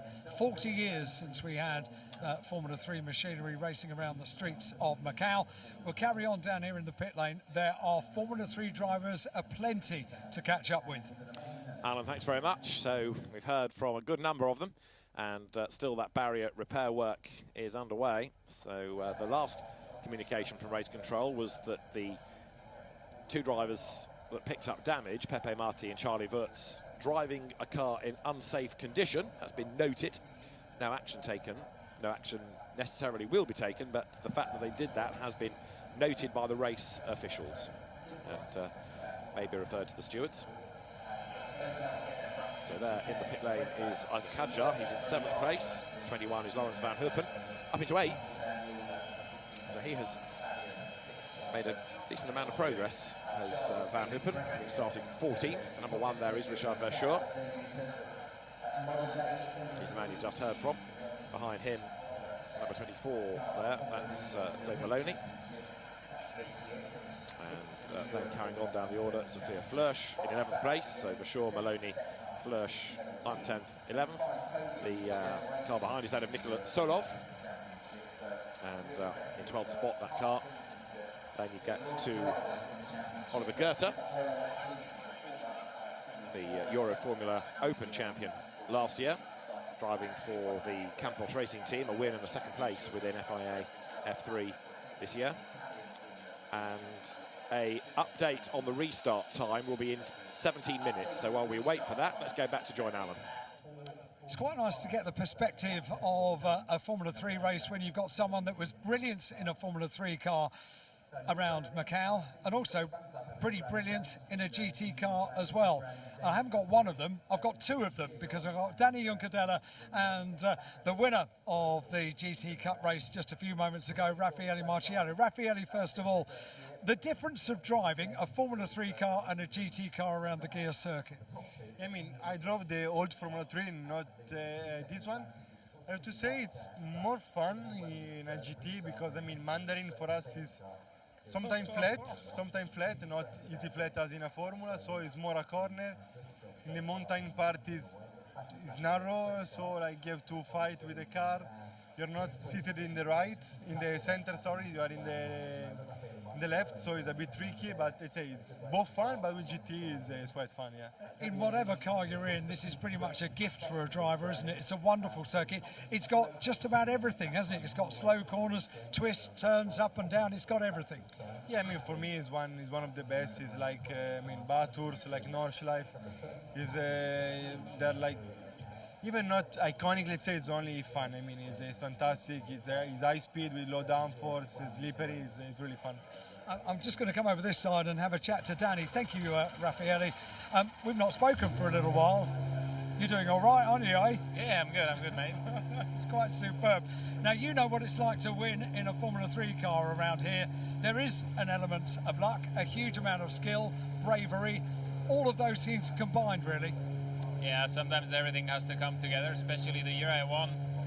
I remember that I was starting from 6th, and I went up to P2, but Marco Wittmann in front, he was like 3.5 seconds ahead because of all the fighting we had, and I was like, okay, well, P2 is good. I was happy with P2, and then with like 6-7 laps to go, there was a safety car, and I was like, okay, well, this might be it. And I got my chance, and I went into the lead, and it was pretty special because it was a weekend that I started very good, then had some pretty big ups and downs, and then coming up with a win in the last 5 laps, it was pretty special, and winning such a race is just unique. The joy of winning at Macau is quite a draw for a driver. You came back and defended the title, and now you're in a GT car as well. What is the draw? What brings drivers back to Macau again and again? I think the race itself, especially in Formula 3, being the main event, you're used to being like a second main event, or like you're not in the spotlight as much, and here it's the big event of the year, and it's one race, and it's this unique track. It's all the legacy behind, especially when you win it. It's very good, but then it's not that great because you really want to come back again. You really want to win again. You want to have that feeling again, and that's why, like, I remember sitting out in 2013 when I was a DTM driver, and I was watching on TV Alex Lynn winning, and I was like, oh my God, I hate this guy. I was a professional. I signed my first professional contract as a Mercedes driver, and I was like, I need to come back one day. So I came back in F3, and ideally I would have come back again in Formula 3, to be fair with you. But at one point you need to say, okay, I don't want to go against these 18-year-olds, 16-year-olds that are fighting for their dream, and I'm in a different stage in my career. But I would love to do it again in Formula 3, but now it's the time. Would you do it again? When the news came out, actually, I contacted one team and I said, hey, do you want an experienced driver? Alex Sims came back, I think, 5 or 6 times here to Macau. Yeah, I know, yeah. Unfortunately, the answer was, how much budget do I have? And then the conversation stopped there pretty much. So yeah, Macau GT is the new thing for us.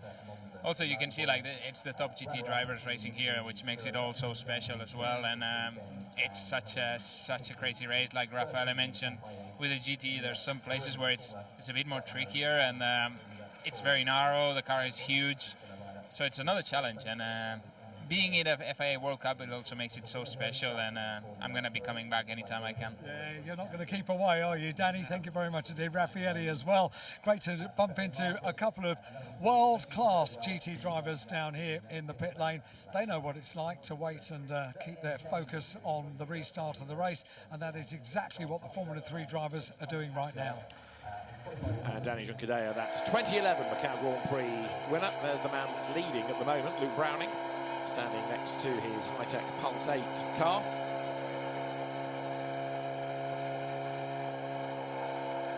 And very shortly we'll know more about the restart over this one.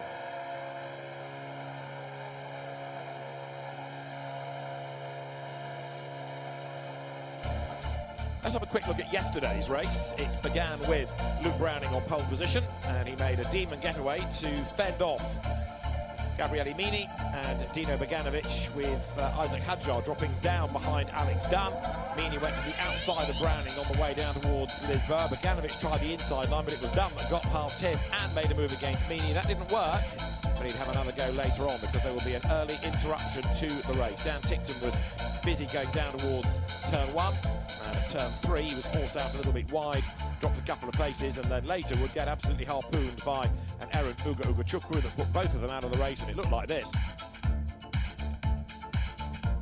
Up front, Luke Browning led the way. The race was interrupted while those cars were removed, and when the race got back underway, he was attacked on one side by Mini, on the other by Dunn, but it was Dunn on the inside that went second, and so Gabriele Mini, rather than gaining ground, lost on that run towards Lisboa. This is how it looked from on board. He was briefly ahead, but then look at Dunn on the inside line, shuffling himself up into second spot.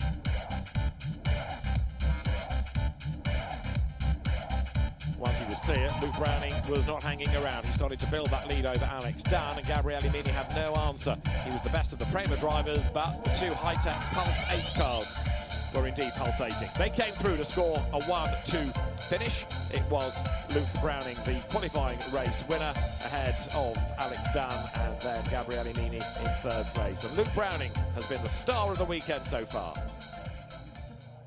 Winner of the qualification race yesterday and leading the race today. Luke Browning is now out of the car.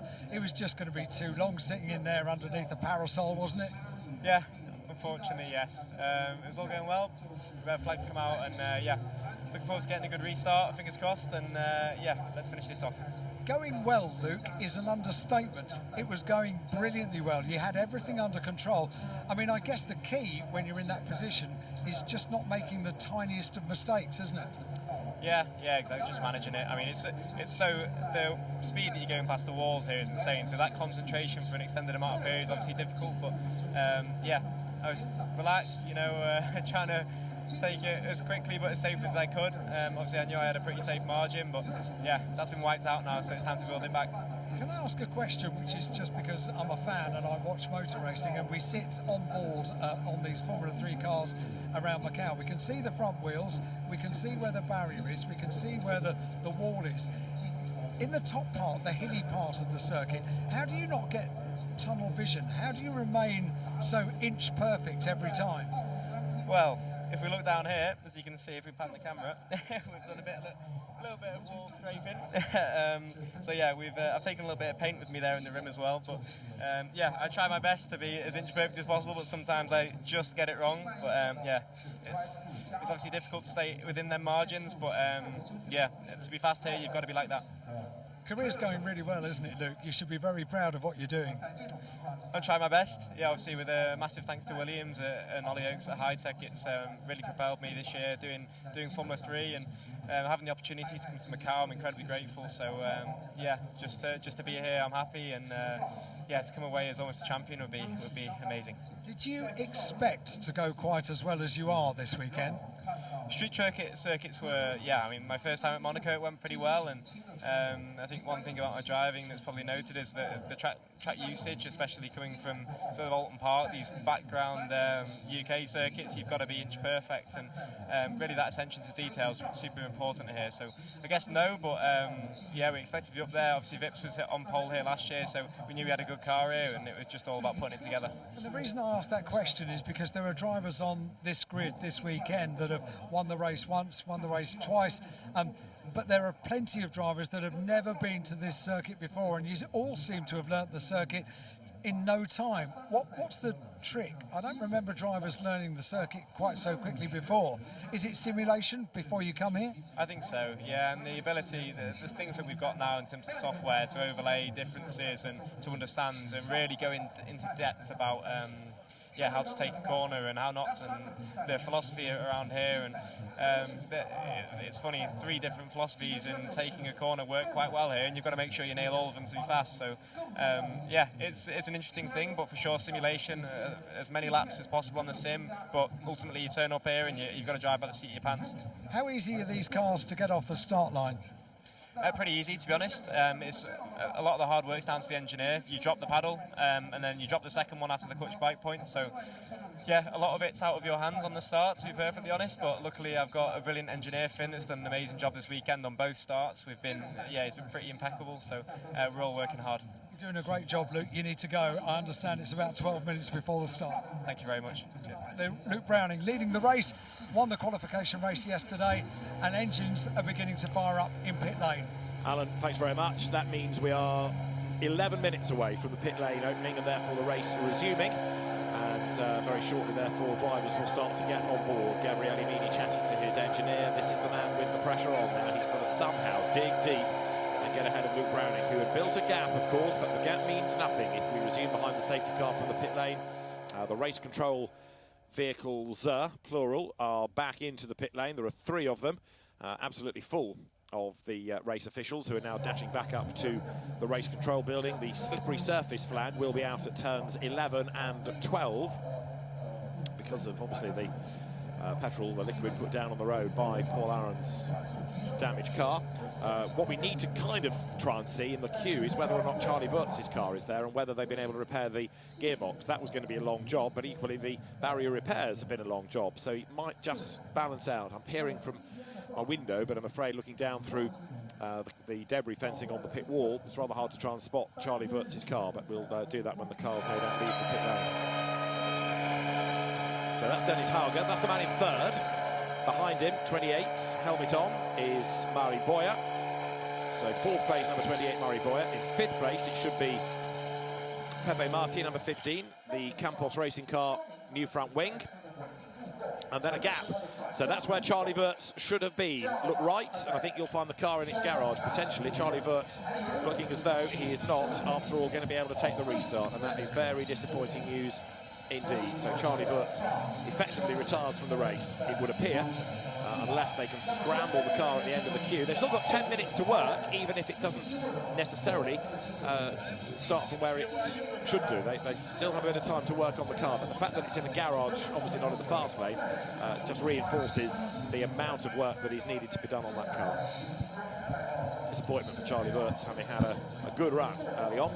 Just keeping going, there's Nikola Solov, who is in 12th place, Oliver Goethe, number 17 for Campos Racing. The team still carrying the name of the late founder, Adrian Campos, who of course did for Minardi Racing Formula 1. You can see Dan Ticktum striding back in the pit lane. You've got Roman Stanek's car, number 5 there, Max Esterson, the American driver out of GB3.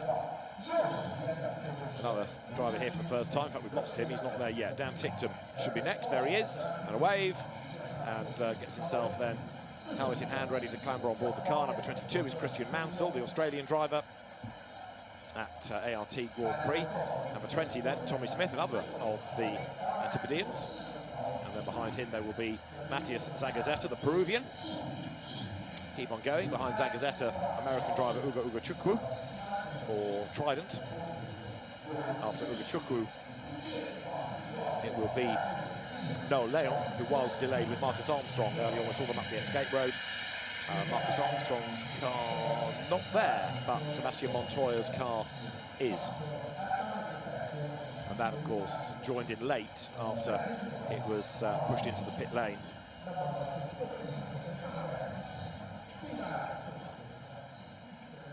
So the grid formed.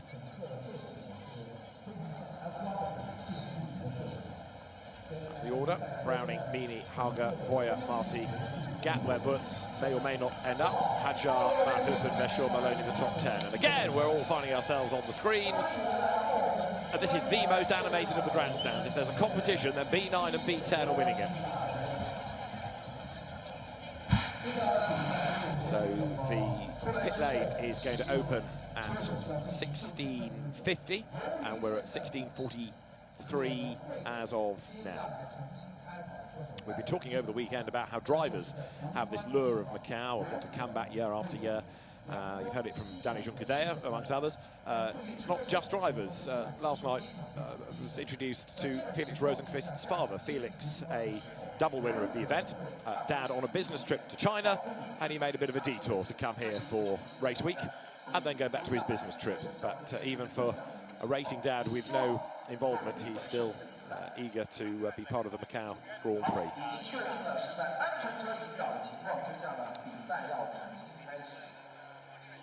So Marcus Armstrong and Sebastian Montoya allowed to exit pit lane to unlap themselves in just over 2 minutes' time. In Montoya's case, it doesn't really help a great deal because I think he's 3 laps down, whereas Marcus Armstrong is 1, so it gives him 1 lap back, but it doesn't give him all the laps back.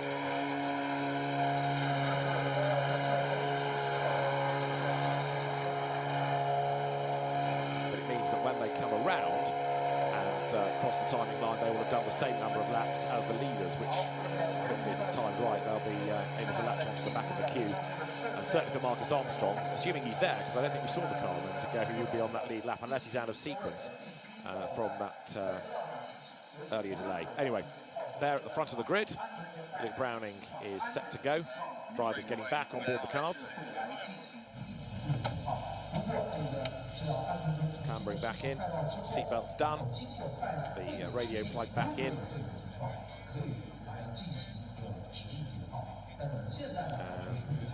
As I say, just over 2 minutes before we have the pit lane opening for those lapped cars, and then the rest will join at 16:50. So there, Dan Ticktum clambers in.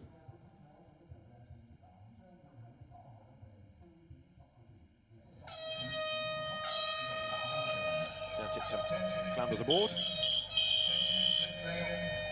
And then Marcus Armstrong is at the front of the queue, so he's already to go, I think, but he'll be allowed out. And Sebastian Montoya will have to overtake everybody. But as I say, it's a bit academic for Montoya, seeing that he's lost 3 laps, not just 1. But he is a lapped car, and the provision is to allow them to unlap themselves. Rui Marquez, who is the race director, staying on top of all of this, making sure that the track is safe, making sure that the rules are applied properly. There is Marcus Armstrong back here, having been racing in America this year in the Chip Ganassi team stateside. So we are not far away from getting the pit lane open. It's 1 minute to it opening for the lapped cars, and it is about 4 minutes for the race to resume effectively when the cars behind the safety car leave the pit lane. There is the safety car, Pedro Cruciero, the safety car driver, former touring car racer, very, very experienced around here, and he's done many laps over the last 10 days in the Lamborghini Urus. His lap times have been coming down over the course of the week as well. And I think he's enjoyed himself in that car, even if he has had perhaps more work to do than he would have liked. To the side of the safety car, you see Marcus Armstrong's Van Amersfoort, MP Motorsport, forgive me, racing entry. That's going to be allowed out to unlap itself in a moment. And the race already at over an hour because of this suspension time. And the driver's now having to cope with a setting sun as well, just yet another hazard as well. After patrolling the pit lane, Alan Hyde has come up here for a rest, but sterling work done, Al. Well done. Well, thank you very much. I got a chance to speak to many of them because they got out of the car.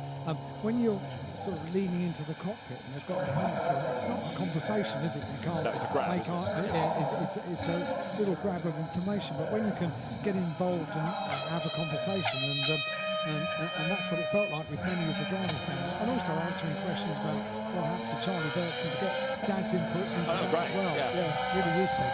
I like the fact Alex admitted he'd taken his mind off the situation. So the pit lane is sort of open. It is open for the lapped cars, but Montoya, I don't think, has gone. So Marcus Armstrong goes, but even though on the timing screen it is allowing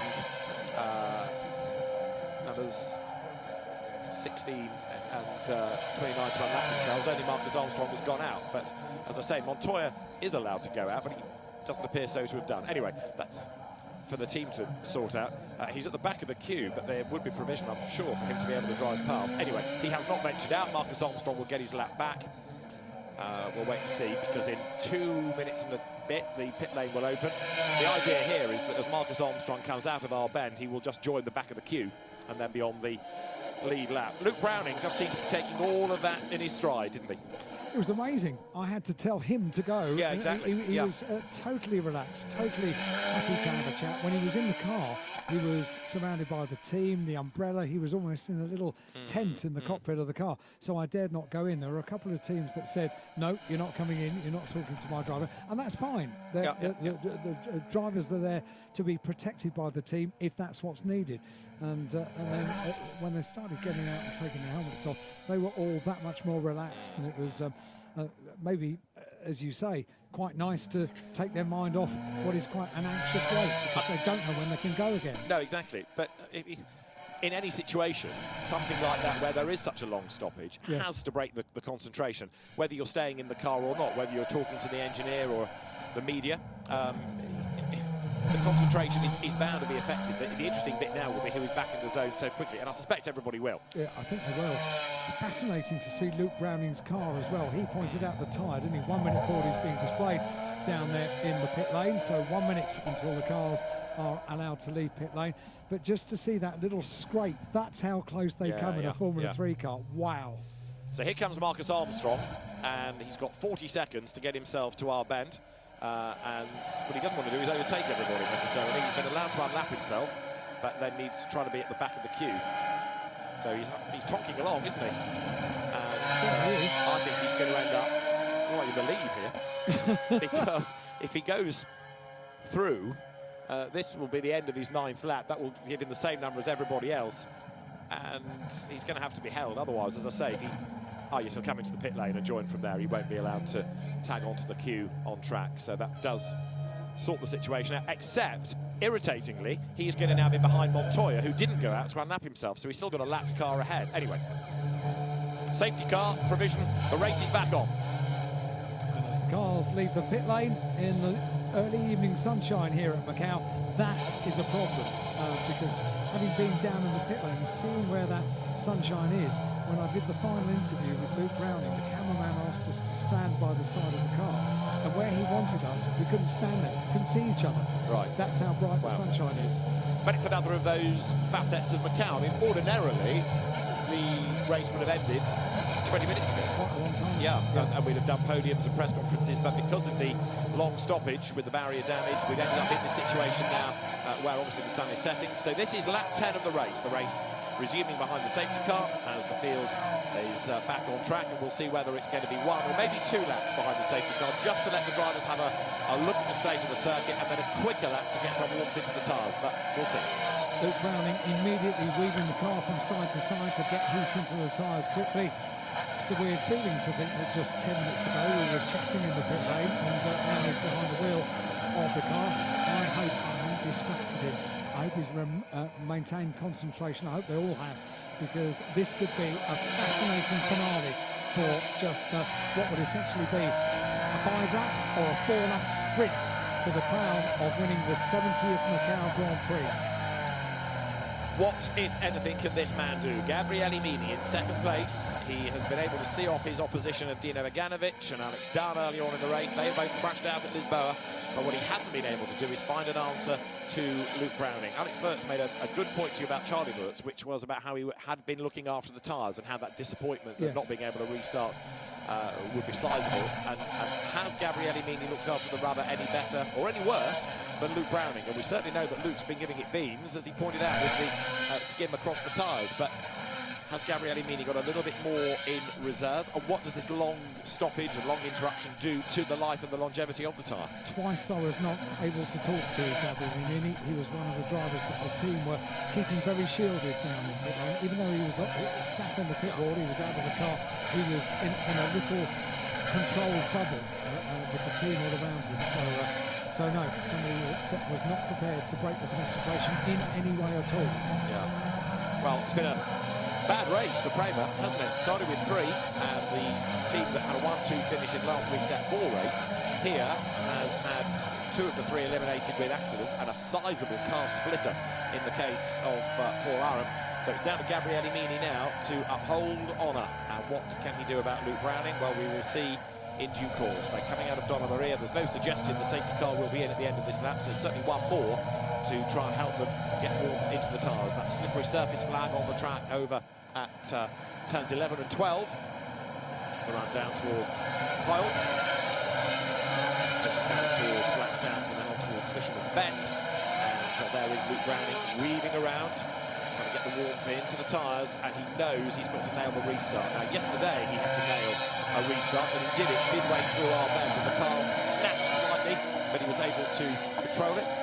The lights are still on top of the safety car as it comes down towards the right of our bend, so there's going to be one more lap, but Luke Browning had backed off, and then powers away, trying to get the warmth back into the rubber. This is going to be the quick lap, isn't it, behind the safety car? Right, chaps, you've had a look at the circuit. One more to get the warmth into the tyres.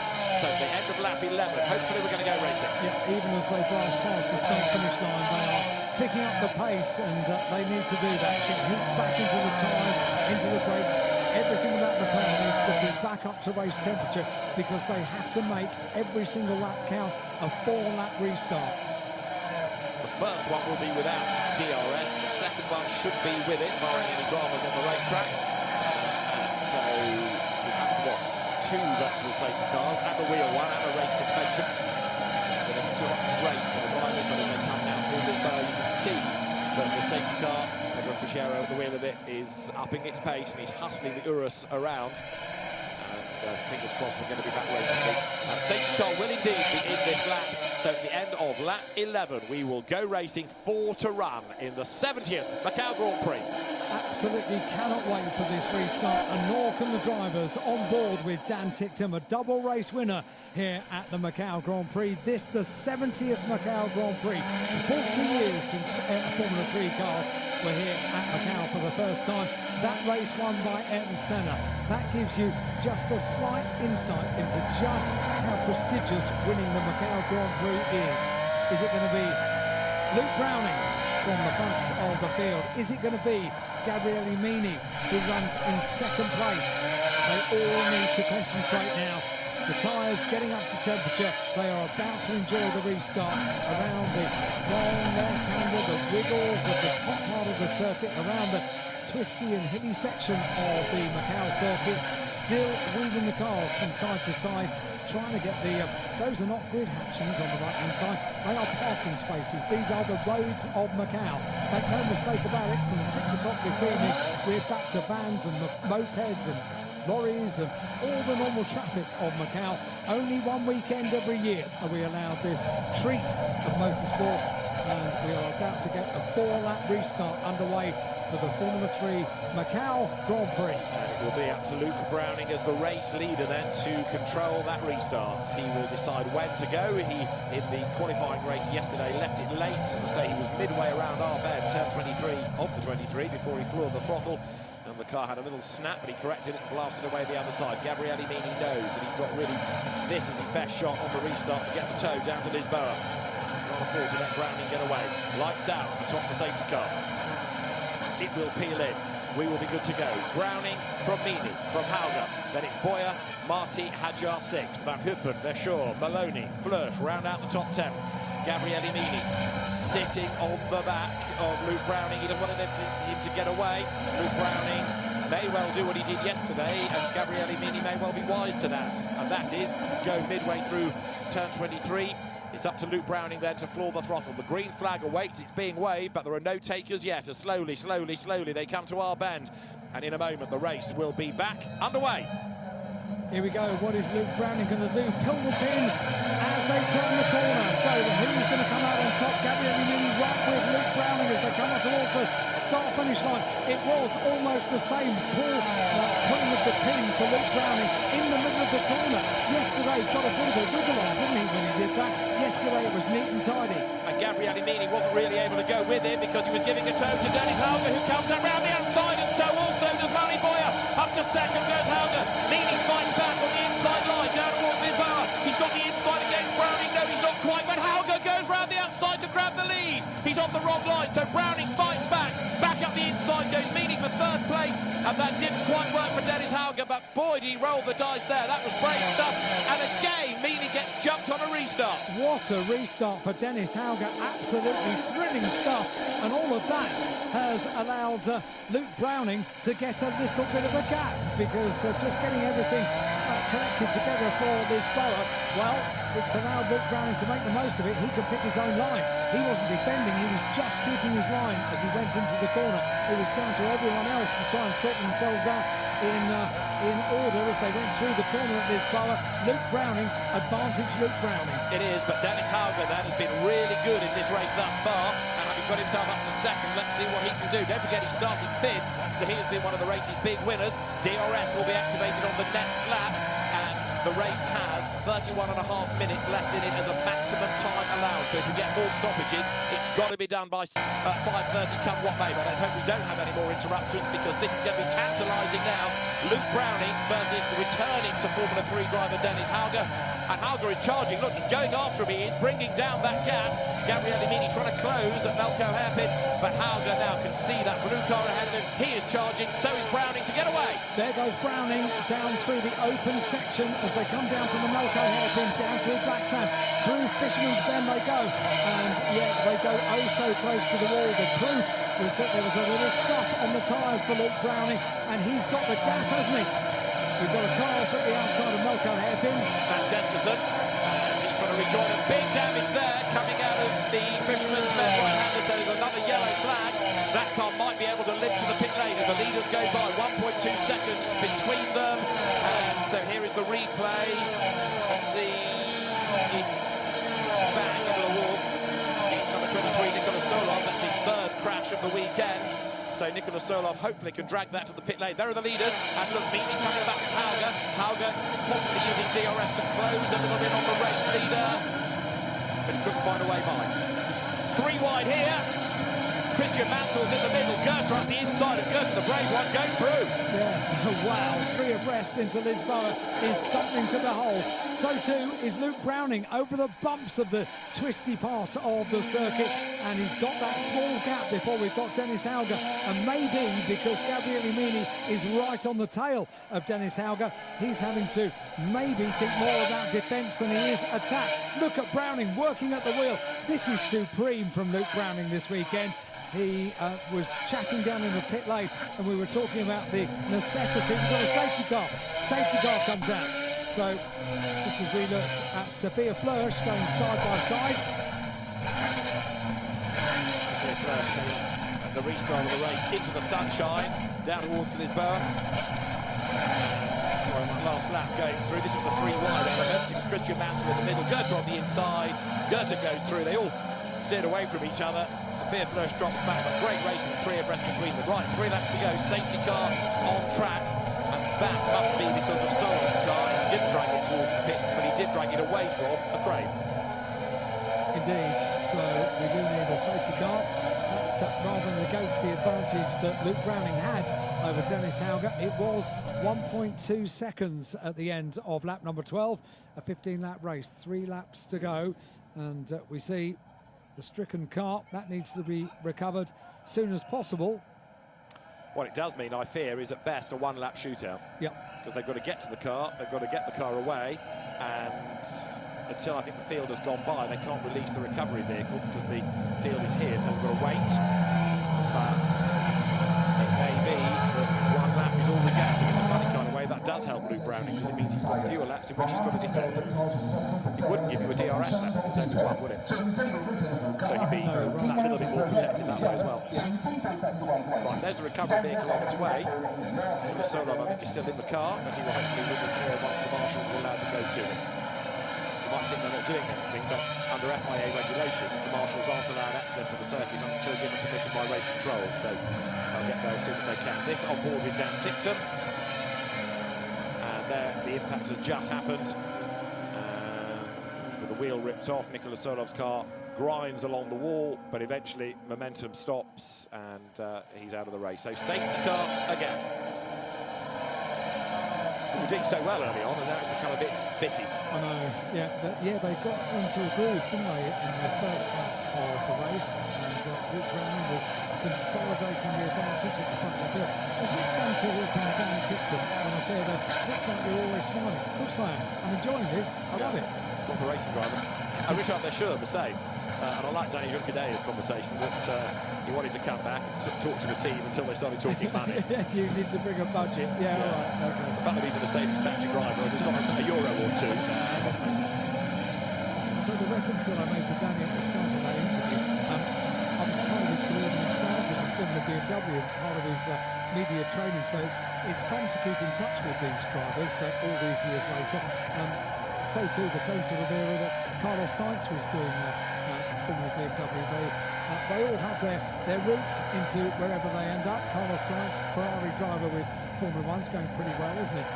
Danny Juncadella with a work strive with Mercedes, that's going all right as well, isn't it? Too true. I'd love to have seen him back in a Formula 3 car. We could have a whip round, couldn't we? I was going to say maybe one year we can have an F3 Masters race. all the old lags back that out. That would be cool. That's the Prema team looking at its surviving car that's dropped back into third place. And we've got just this and one more lap. It's going to end behind the safety car, this, isn't it? I fear. I think it might. Sorry, everybody, because there's half a lap to get that car out of the way and then release them, and it's not going to happen. What a great shame. So Luke Browning is set to win the Macau Grand Prix, and it denies Dennis Hauger a chance to challenge, and after all that long wait, we haven't really got a proper racing lap in, have we? What we can do is to focus on the fact that the first part of the race, the first half of the race, slightly over half of the race, was superb, and we've had some good racing after the restart as well, namely Dennis Hauger taking the second place away from Gabriele Mini, who has been a very, very consistently quick driver this weekend. He is hugely impressive, has Mini been. He can afford to lead this weekend. Very proud. Dennis Hauger as well. That was superb, wasn't it, the second place? It was really, really good racing. And so the safety car brings them out of Melco, but it is going to end, I fear, behind the safety car, because there will not be time to get that out of the way and give us a racing lap, because the clear-up operation is still going on down here. So that will deny the restart here, but a safety car restart last time around. This was Luke Browning accelerating away, coming towards the line. And Luke Browning is being looked at for not following race direction instruction. Sorry, not Luke Browning, forgive me. Pepe Marti is not following race direction instruction, nor is Isaac Hadjar. But this was great racing between the leading group, and very brave stuff by Dennis Hauger around the outside. And Mini had to work hard, didn't he, to even keep third place out of all of that. Luke Browning came very close to losing the lead, because Dennis Hauger got the front wheels ahead, but on the outside line just couldn't get that fully ahead, and then cut across for the corner. Boy, is that brave. It is. Boy, is that brave. We've just done 14 laps. We're on the last lap of the race, I'm afraid, and we're going to end behind the safety car. We will. The safety car will pull off into pit lane at the end of this lap, we reckon, and they will continue in the same order that they are up towards the line, which will see Luke Browning taking an historic win. History is made in every Macau Grand Prix. This one in particular, it's a decade celebration, the 70th Macau Grand Prix, behind the control of the safety car. And I'll tell you what my story of this weekend has been for the Formula 3 cars. The fact it is great to have them back. It is great to have the world's top drivers all descending on Macau to compete for this, such a prestigious event, but also how quickly the rookies have got to grips with an incredibly hard circuit. 15th day, and it's been really impressive to see Luke Browning come here after a tough year in FIA F3 and just dominate the weekend. The lack of a restart will, of course, deny people the chance to improve. So can I win the award for getting closest for Dan Tickton? He's 13th. I said 12th. I was nearly right. He's done all right. Not bad, eh? He's done all right. 13th. And so have you. What did you do in this week, folks? We're not talking about. No, I thought Gabriele Mini would win. Yeah. I thought Alex Dunn would win it. Okay. Well, Luke Browning was proved wrong, but he's a deserving winner. Unless anybody has an aberration behind the safety car, we've got the order, we've got the result. It's so disappointing when a race ends like this, but you know, what can race direction do? If cars keep going off, it's already 5:10, give or take, it's got to be over by 5:30. They can't have yet another stoppage because of the regulation 10-minute restart procedure, so what can you do? We lose lights at around about 5:30 here. Well, exactly. So it's 7 minutes past 5 now. Car number 5, which we noted was speeding in the pit lane, and that's Maxwell Esterson. That's news coming from race control, and Luke Browning front of the field behind the safety car. Dennis Hauger, a brilliant manoeuvre for second place. Gabriele Mini in third place. Lawrence Van Hoeken, I think, was one of our first red flag triggerers of the weekend, and he's into the top 10. And Sophia Flörsch slaying the demons of yesteryear in 11th place, which is really good. But the cars then behind the safety car come out of the Macau hairpin. The fans sadly denied the chance to see a restart, but what they will see is a British winner in the 70th Macau Grand Prix, because Luke Browning for the British High-Tech Pulse 8 team is going to lead them home. He has been brilliant this year, as Luke Browning, absolutely fabulous. He said down in the pit lane that using the simulator kind of gets you ready for Macau, and that's proof, really. The rookies have been superb this weekend behind the Lamborghini safety car that has been very busy last weekend and this weekend, celebrating the 70th Macau Grand Prix. He's going to pull into the pit lane and see the field in the order they are come up towards the checkered flag for the 70th time. The Lamborghini pulls in. Luke Browning goes around the final corner and is about to take the checkered flag, and the win in the Formula 3 Macau Grand Prix, the FIA F3 World Cup, and he wins the 70th Macau Grand Prix. And he is a very deserving winner. It's been a shame it's been such a bitty and interrupted race, but Luke Browning, from the moment the cars rolled out on Thursday in free practice, has just looked dynamite around here. Oliver Oak's team celebrating High-Tech Pulse 8, deservedly celebrating a great win. They've come, they've seen, they've conquered, they've taken on the other top teams in Formula 3, beaten them all, and Prena is the one that got away. David Kennedy there, musing over what could have been in the middle of the shots. You see him.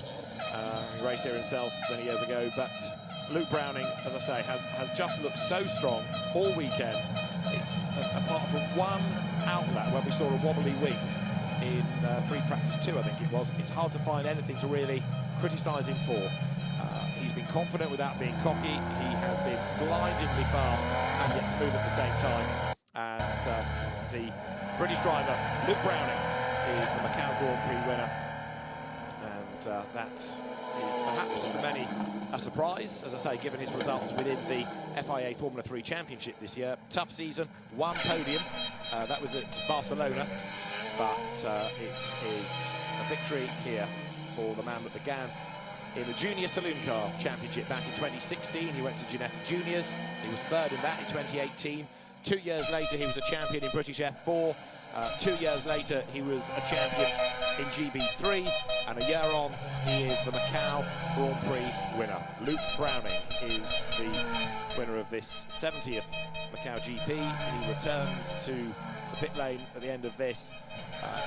A different driver than when he left a few minutes ago. Then there was some nerves to see whether he could preserve a lead. Preserve it? Yes, he did. He was just overtaken by Dennis Hauger on the outside, but he had the inside line and was able to hang on and take that race win. Great drive by Luke Browning.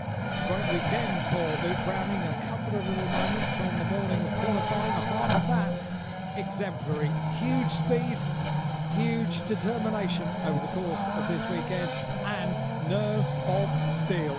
imagine going into Lisboa with all of that going on around you. You hold your line, and Luke Browning waves to the marshals around the course. It's going to work out in a couple of moments just how special this is when he gets back to Parc Fermé. And there are going to be a lot of Brits over in the UK very, very proud of Luke Browning. He's achieved much, and I'll tell you what, when, as you say, David, maybe not the greatest of seasons in FIA Formula 3, but when you finish the year and you pop onto your CV, you've won the Macau Grand Prix, the 70th, would you believe? That's pretty good on the CV. It is indeed. As you made the point earlier, he was the winner of last year's Aston Martin BRDC Autosports Young Driver of the Year award. So the faith placed in him by the judging panel rewarded, the faith placed in him by the Williams Formula 1 team repaid as well, because he's part of the Williams Driver Academy, and he's also on the BRDC Superstar scheme to help look after young British talent. So Luke Browning, after, like I say, a tough season, could have come here with his head down, but something has certainly clicked, and he will go into next season, assuming he stays in Formula 3, in much more confident mood, and this could well be the making of it. This will be the moment that it all begins to sink in.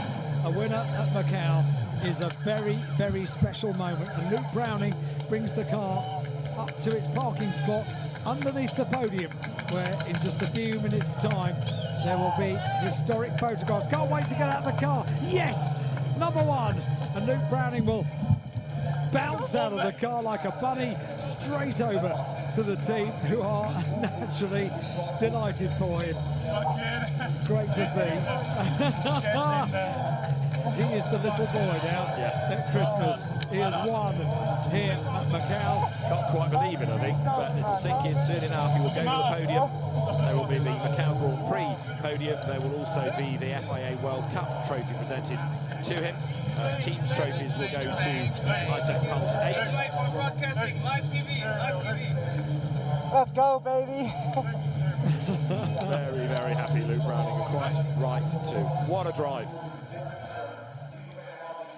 Dennis Hauger out of the car that's second. A shame we didn't see him have another go to take on Luke, but it wasn't to be. It was not a lengthy stop in that race. Concentration having to be held down in pit lane, getting ready for the restart, and very soon they'll be making their way over to the podium. The world's press are all there in front of the podium. Look at that, absolutely crammed in on the pit wall opposite the podium. Dennis Hauger congratulating Luke. He's had to go back to the car because there are more photographs that we need. The FIA media team saying we want that archetypal picture of the driver with P1. Still haven't got his helmet off, but never mind, we've got the photograph, that's more important. Well done, Luke, brilliant job. Very happy about that. And what a cool guy as well, having a chat to us down in the pit lane. He could have been protecting himself and not wanting to break the concentration and have a chat. He was more than happy to have a chat down in the pit lane. What a smile that is. Gabriele Mini, third, vanquished, but able to come across and say, it will sink in over a period of time, I think it's fair to say. Interesting, three different teams in the end. High-Tech Pulse 8 from MP Motorsport from Prema in the top three. Pirelli winners caps on. So next the drivers should make their way up to the podium. Yeah, I came on the inside. Then he lost a bit and I had to step out. And what a great race. A great drive by Luke Browning. And the group photographs being taken before the drivers head up the stairs to the podium itself. Well, now you see as we get to the early evening, the sun is setting. And, top three photographs is required. So now the local officials will whisk them up the steps. Robert Mouse, the technical delegate. So the cars will be checked, the drivers will be weighed to make sure that the combined weight of car and driver meets the regulations. It's a minimum weight. And the red flag held on the start line signifies the end of the weekend, the end of another year of motorsport at Macau. Luke Browning wins the Formula 3 Macau Grand Prix, the FIA Formula 3 World Cup. He wins by 3/10 under the safety car from Dennis Hauger and Gabriele Mini. Mari Boya 4th from Pepe Marti and Richard Verschoor 6th in the end. He was 9th before the restart. 7th Isaac Hadjar ahead of Zane Maloney, Oliver Goethe, and 10th Lawrence Van Hoopen. In 11th place, Sophia Flörsch ahead of Roman Stanek, and then Dan Ticktum 13th. 14th, Tommy Smith ahead of Uga Ugachukwu and Christian Mansell. Matthias Zagazeta was 17th from Marcus Armstrong, then Noel Leon, and the last driver home was Max Esterson. It means then that the podium will be graced by Luke Browning, Dennis Hauger and Gabriele Mini. It means that the winning team is High-Tech Pulse 8, and driver and team will receive not only the Macau Grand Prix spoils, but also the FIA F3 World Cup as well. There will be a trophy for the winning team from both the Macau Grand Prix Organising Committee and also the FIA, same for the winning driver as well. And Mr. Ho Sang, the Chief Executive of the Macau SAR, will be there to present the trophies to the top 3 in the Macau Grand Prix very shortly. The recovery vehicles on track, collecting all the equipment that's been needed trackside. They've had a busy time, that's for sure. But the green light's still on the line, but a red flag being shown to make sure that nobody goes past the pits there, because across the track will be coming the Chief Executive and his party, ready to be escorted across to the podium. So no vehicles allowed over the timing line or down the pit lane at the moment, as the podium party makes its way to the Macau Grand Prix building and then up the steps to the podium itself. So in a few moments' time, we will be good to go. 6 days this year rather than the normal 4, because it's been an anniversary year. We've had GT cars aplenty, touring cars aplenty, Formula 4 and Formula 3, and that means that we have seen plenty of aspiring Formula 1 drivers, the stars of the future, and Luke Browning, Dennis Hauger and Gabriele Mini have risen to the top of the 26 intake in Formula 3 this year. We only get that every 10 years to celebrate the decade anniversaries. This, of course, the 70th Macau Grand Prix, and it's been quite a treat, a festival of motorsport here in Macau, as ever it is. Just looking back on Grand Prix Day, sometimes we have a Grand Prix Day where we have stoppage after stoppage after stoppage, and it becomes a very difficult afternoon and morning for the various categories of racing. And we do go racing with saloons, with touring cars, with GT cars, and with Formula 3 single-seater cars as well. But today has been, by and large, pretty good for getting multiple laps of racing in. It has. And in a way, I never got around to saying safety cars breed safety cars, but I'll offer you stoppages breed stoppages, because as soon as you end up with a gap where tyre temperatures drop, especially around here, it is sort of inevitable that you're putting yourself into a zone where there might be more drama. But it, again, tests the drivers, doesn't it, to be able to respond, to be able to drive smoothly and safely. And Nikola Solov, who caused that last interruption to the race, in fairness, has had a checkered weekend. He's had a decent speed, but he has also had 2 accidents before that in the main race today, the Grand Prix itself. So, you know, there's a bit of previous there, whereas other people have kept off the barriers. Luke Browning, Dennis Hauger, Gabriele Mini, of course, the top 3 are shining examples of that. Luke Browning keeping off the barriers, but only just. Yes, by whatever is less than a tiny thing. A nanomillimetre or something. Yes. So we wait for the podium. That is a podium that was new for last year in 2022. A huge LED backdrop that carries all the action to the fans over here in this huge grandstand opposite the start-finish line. And the world's press are gathered. Standing room only, everybody. Yeah. And as drivers make their way to the... I always like it when drivers do make it to the podium to appreciate the efforts of the top 3 drivers and the winning team as well. And it's a busy pit lane at the moment. Only half an hour. It's full of half an hour ago. It's full of Formula 3 cars. True. Interesting race, looking at the fortunes of different drivers. Take High-Tech Pulse 8. Luke Browning wins. Isaac Hadjar 7th. Alex Dan out on the first lap. MP Motorsport, Dennis Hauger second, Maui Boyer fourth, and Marcus Armstrong in the end down in 18th place. Prema, Gabriele Mini third, the other two cars both crashing out. And Paul Aaron's car absolutely broken, as we saw. That was part of the reason for that lengthy stoppage. Moving the car wasn't too bad. Sorry, moving the bits of car wasn't that bad, but the barrier repair work did, as we saw, take some time.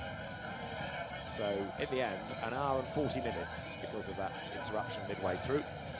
But the cars in the pit lane, the winning cars, will go through park fair main conditions and then be scrutineered. And the drivers head to the podium now. The presentation party, representatives of the FIA as well as the Macau SAR, ready to make those presentations. Luke Browning will be on that top step very shortly, flanked by Dennis Hauger and Gabriele Mini. And Dennis, perhaps philosophical that he didn't get another chance. He was just about ahead, but he knew it was going to be a gamble on the outside line, and couldn't quite clear Luke Browning in order to tuck in ahead. But he had to give it a go, and it was great racing between those two. It's been fantastic to have Formula 3 cars back around here. And the lure of Macau, as we've been saying, bringing people back to the category, but also stepping up to it for the first time, eager to learn about this wonderful circuit.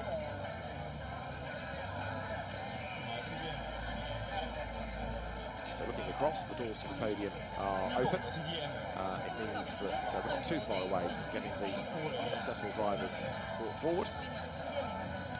And the organisers make sure they have the right dignitaries, they've got all the trophies in the right place, the trophy girls will be there, and the whole procedure rigorously detailed and then executed so that very shortly we will be in business. And as more of the Macau Grand Prix organising team heads towards the podium, we're ready. Ladies and gentlemen, here comes the most anticipated moment, the trophy presentation ceremony of the finale race of the 70th Macau Grand Prix, the Formula 3 Macau Grand Prix FIA F3 World Cup. And now, please give a massive round of applause to welcome the winners on the podium. The winner of Formula 3 Macau Grand Prix, number 11, Luke Browning. Another UK driver, congratulations. On the first runner-up, number 27, Dennis Hauger. Congratulations, the driver from Norway. And on second runner-up, number 9, Gabriele Mini from Italy. Congratulations to the top 3 winners. And we also have the winning team, Hitech Pulse 8. I would like to invite the representative, Young Suman, to the podium. Congratulations. Now, ladies and gentlemen, it's time for the national anthem for the winner.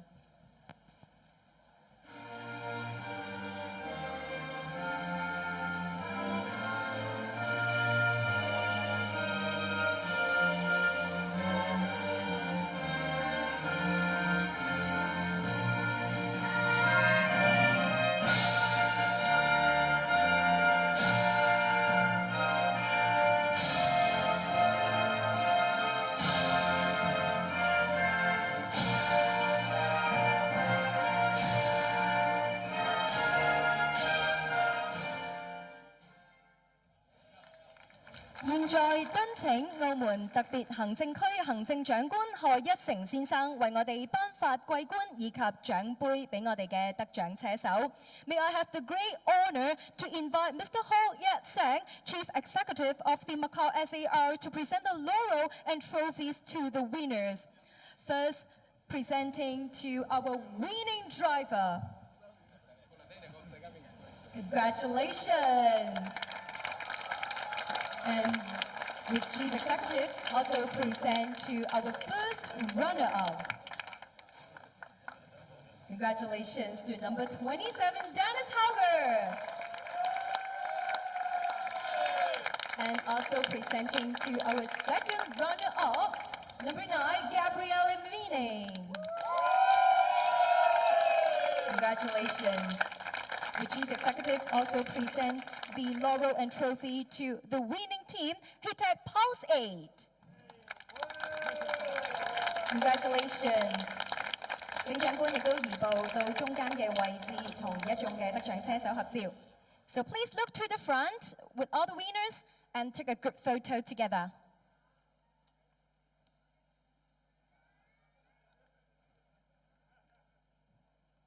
請長官繼續留步。Congratulations to the winning drivers. Please remain on podium.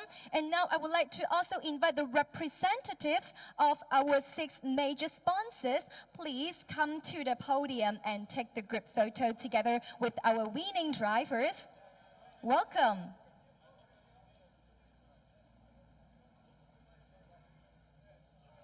To all the winners, once again, please look to the center front for one more photo together, please. 請咁多位繼續望向前方中間位置，一齊影張合照。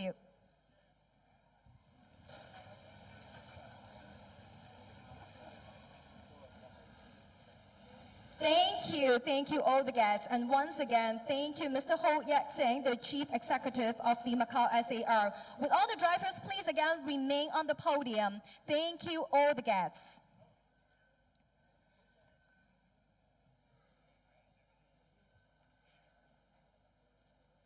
Up next, we are going to present the FIA trophies as well.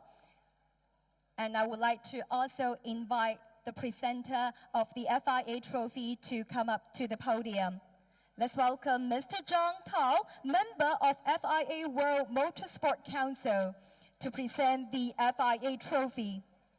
First to our winning driver, once again to number 11, Luke Browning. Congratulations. And will Mr. Zhang also present the FIA trophy to the winning team, Hitech Pulse 8. Congratulations. Will Mrs. Zhang please remain at the center and take a group photo with all the winners. Please look to the front for one more photo. Thank you, Mr. Zhang. Thank you very much. Winners, please again remain on stage, as now we all to show your glory moments as it's the champagne shower time. So with all the audience, the team members, please one more loud cheers to the winners.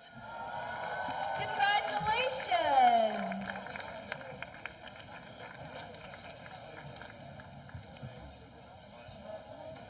So to all the winners, if you're ready, we can pop the champagne together. Congratulations.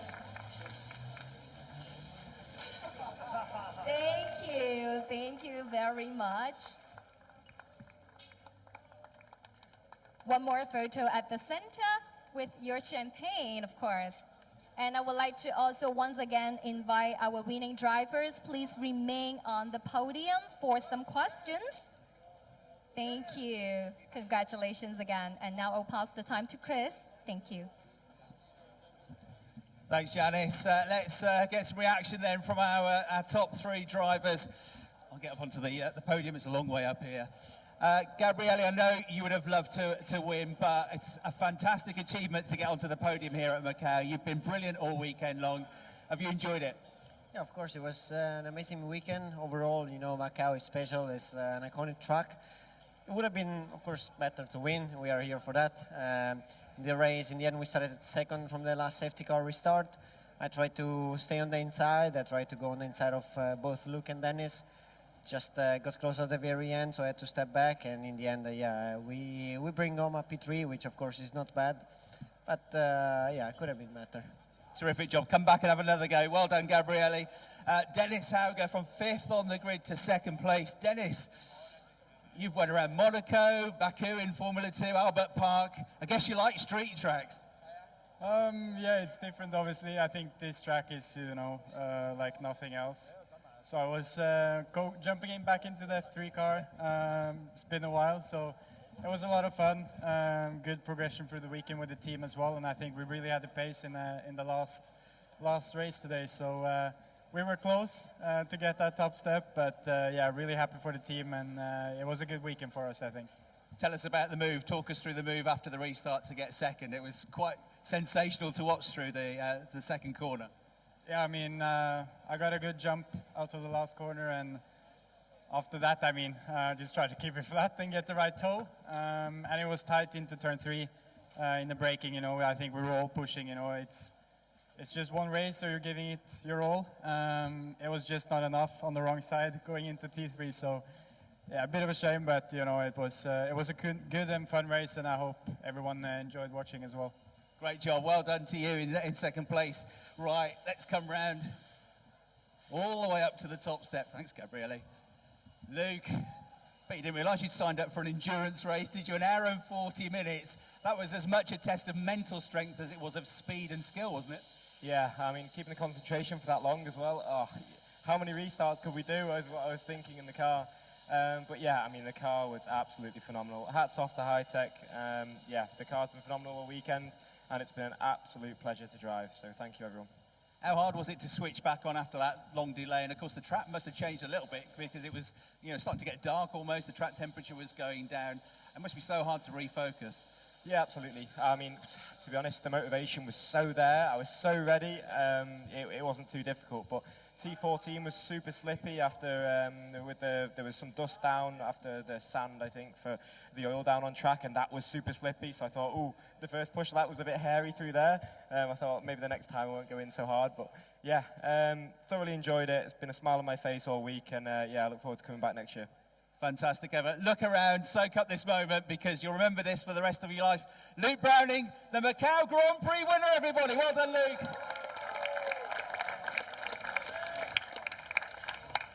Thanks very much. Thanks, Chris. And this also concludes the great success of the 70th Macau Grand Prix. Congratulations once again to all the drivers and riders. Thank you very much to everyone. So there, the conclusion of the 70th Macau Grand Prix. It has been a great weekend of action. Luke Browning puts his name in the history books as the winner of the 70th all-action Macau Grand Prix from our and David Anderson. Thanks for your company. There'll be more drama in 2024.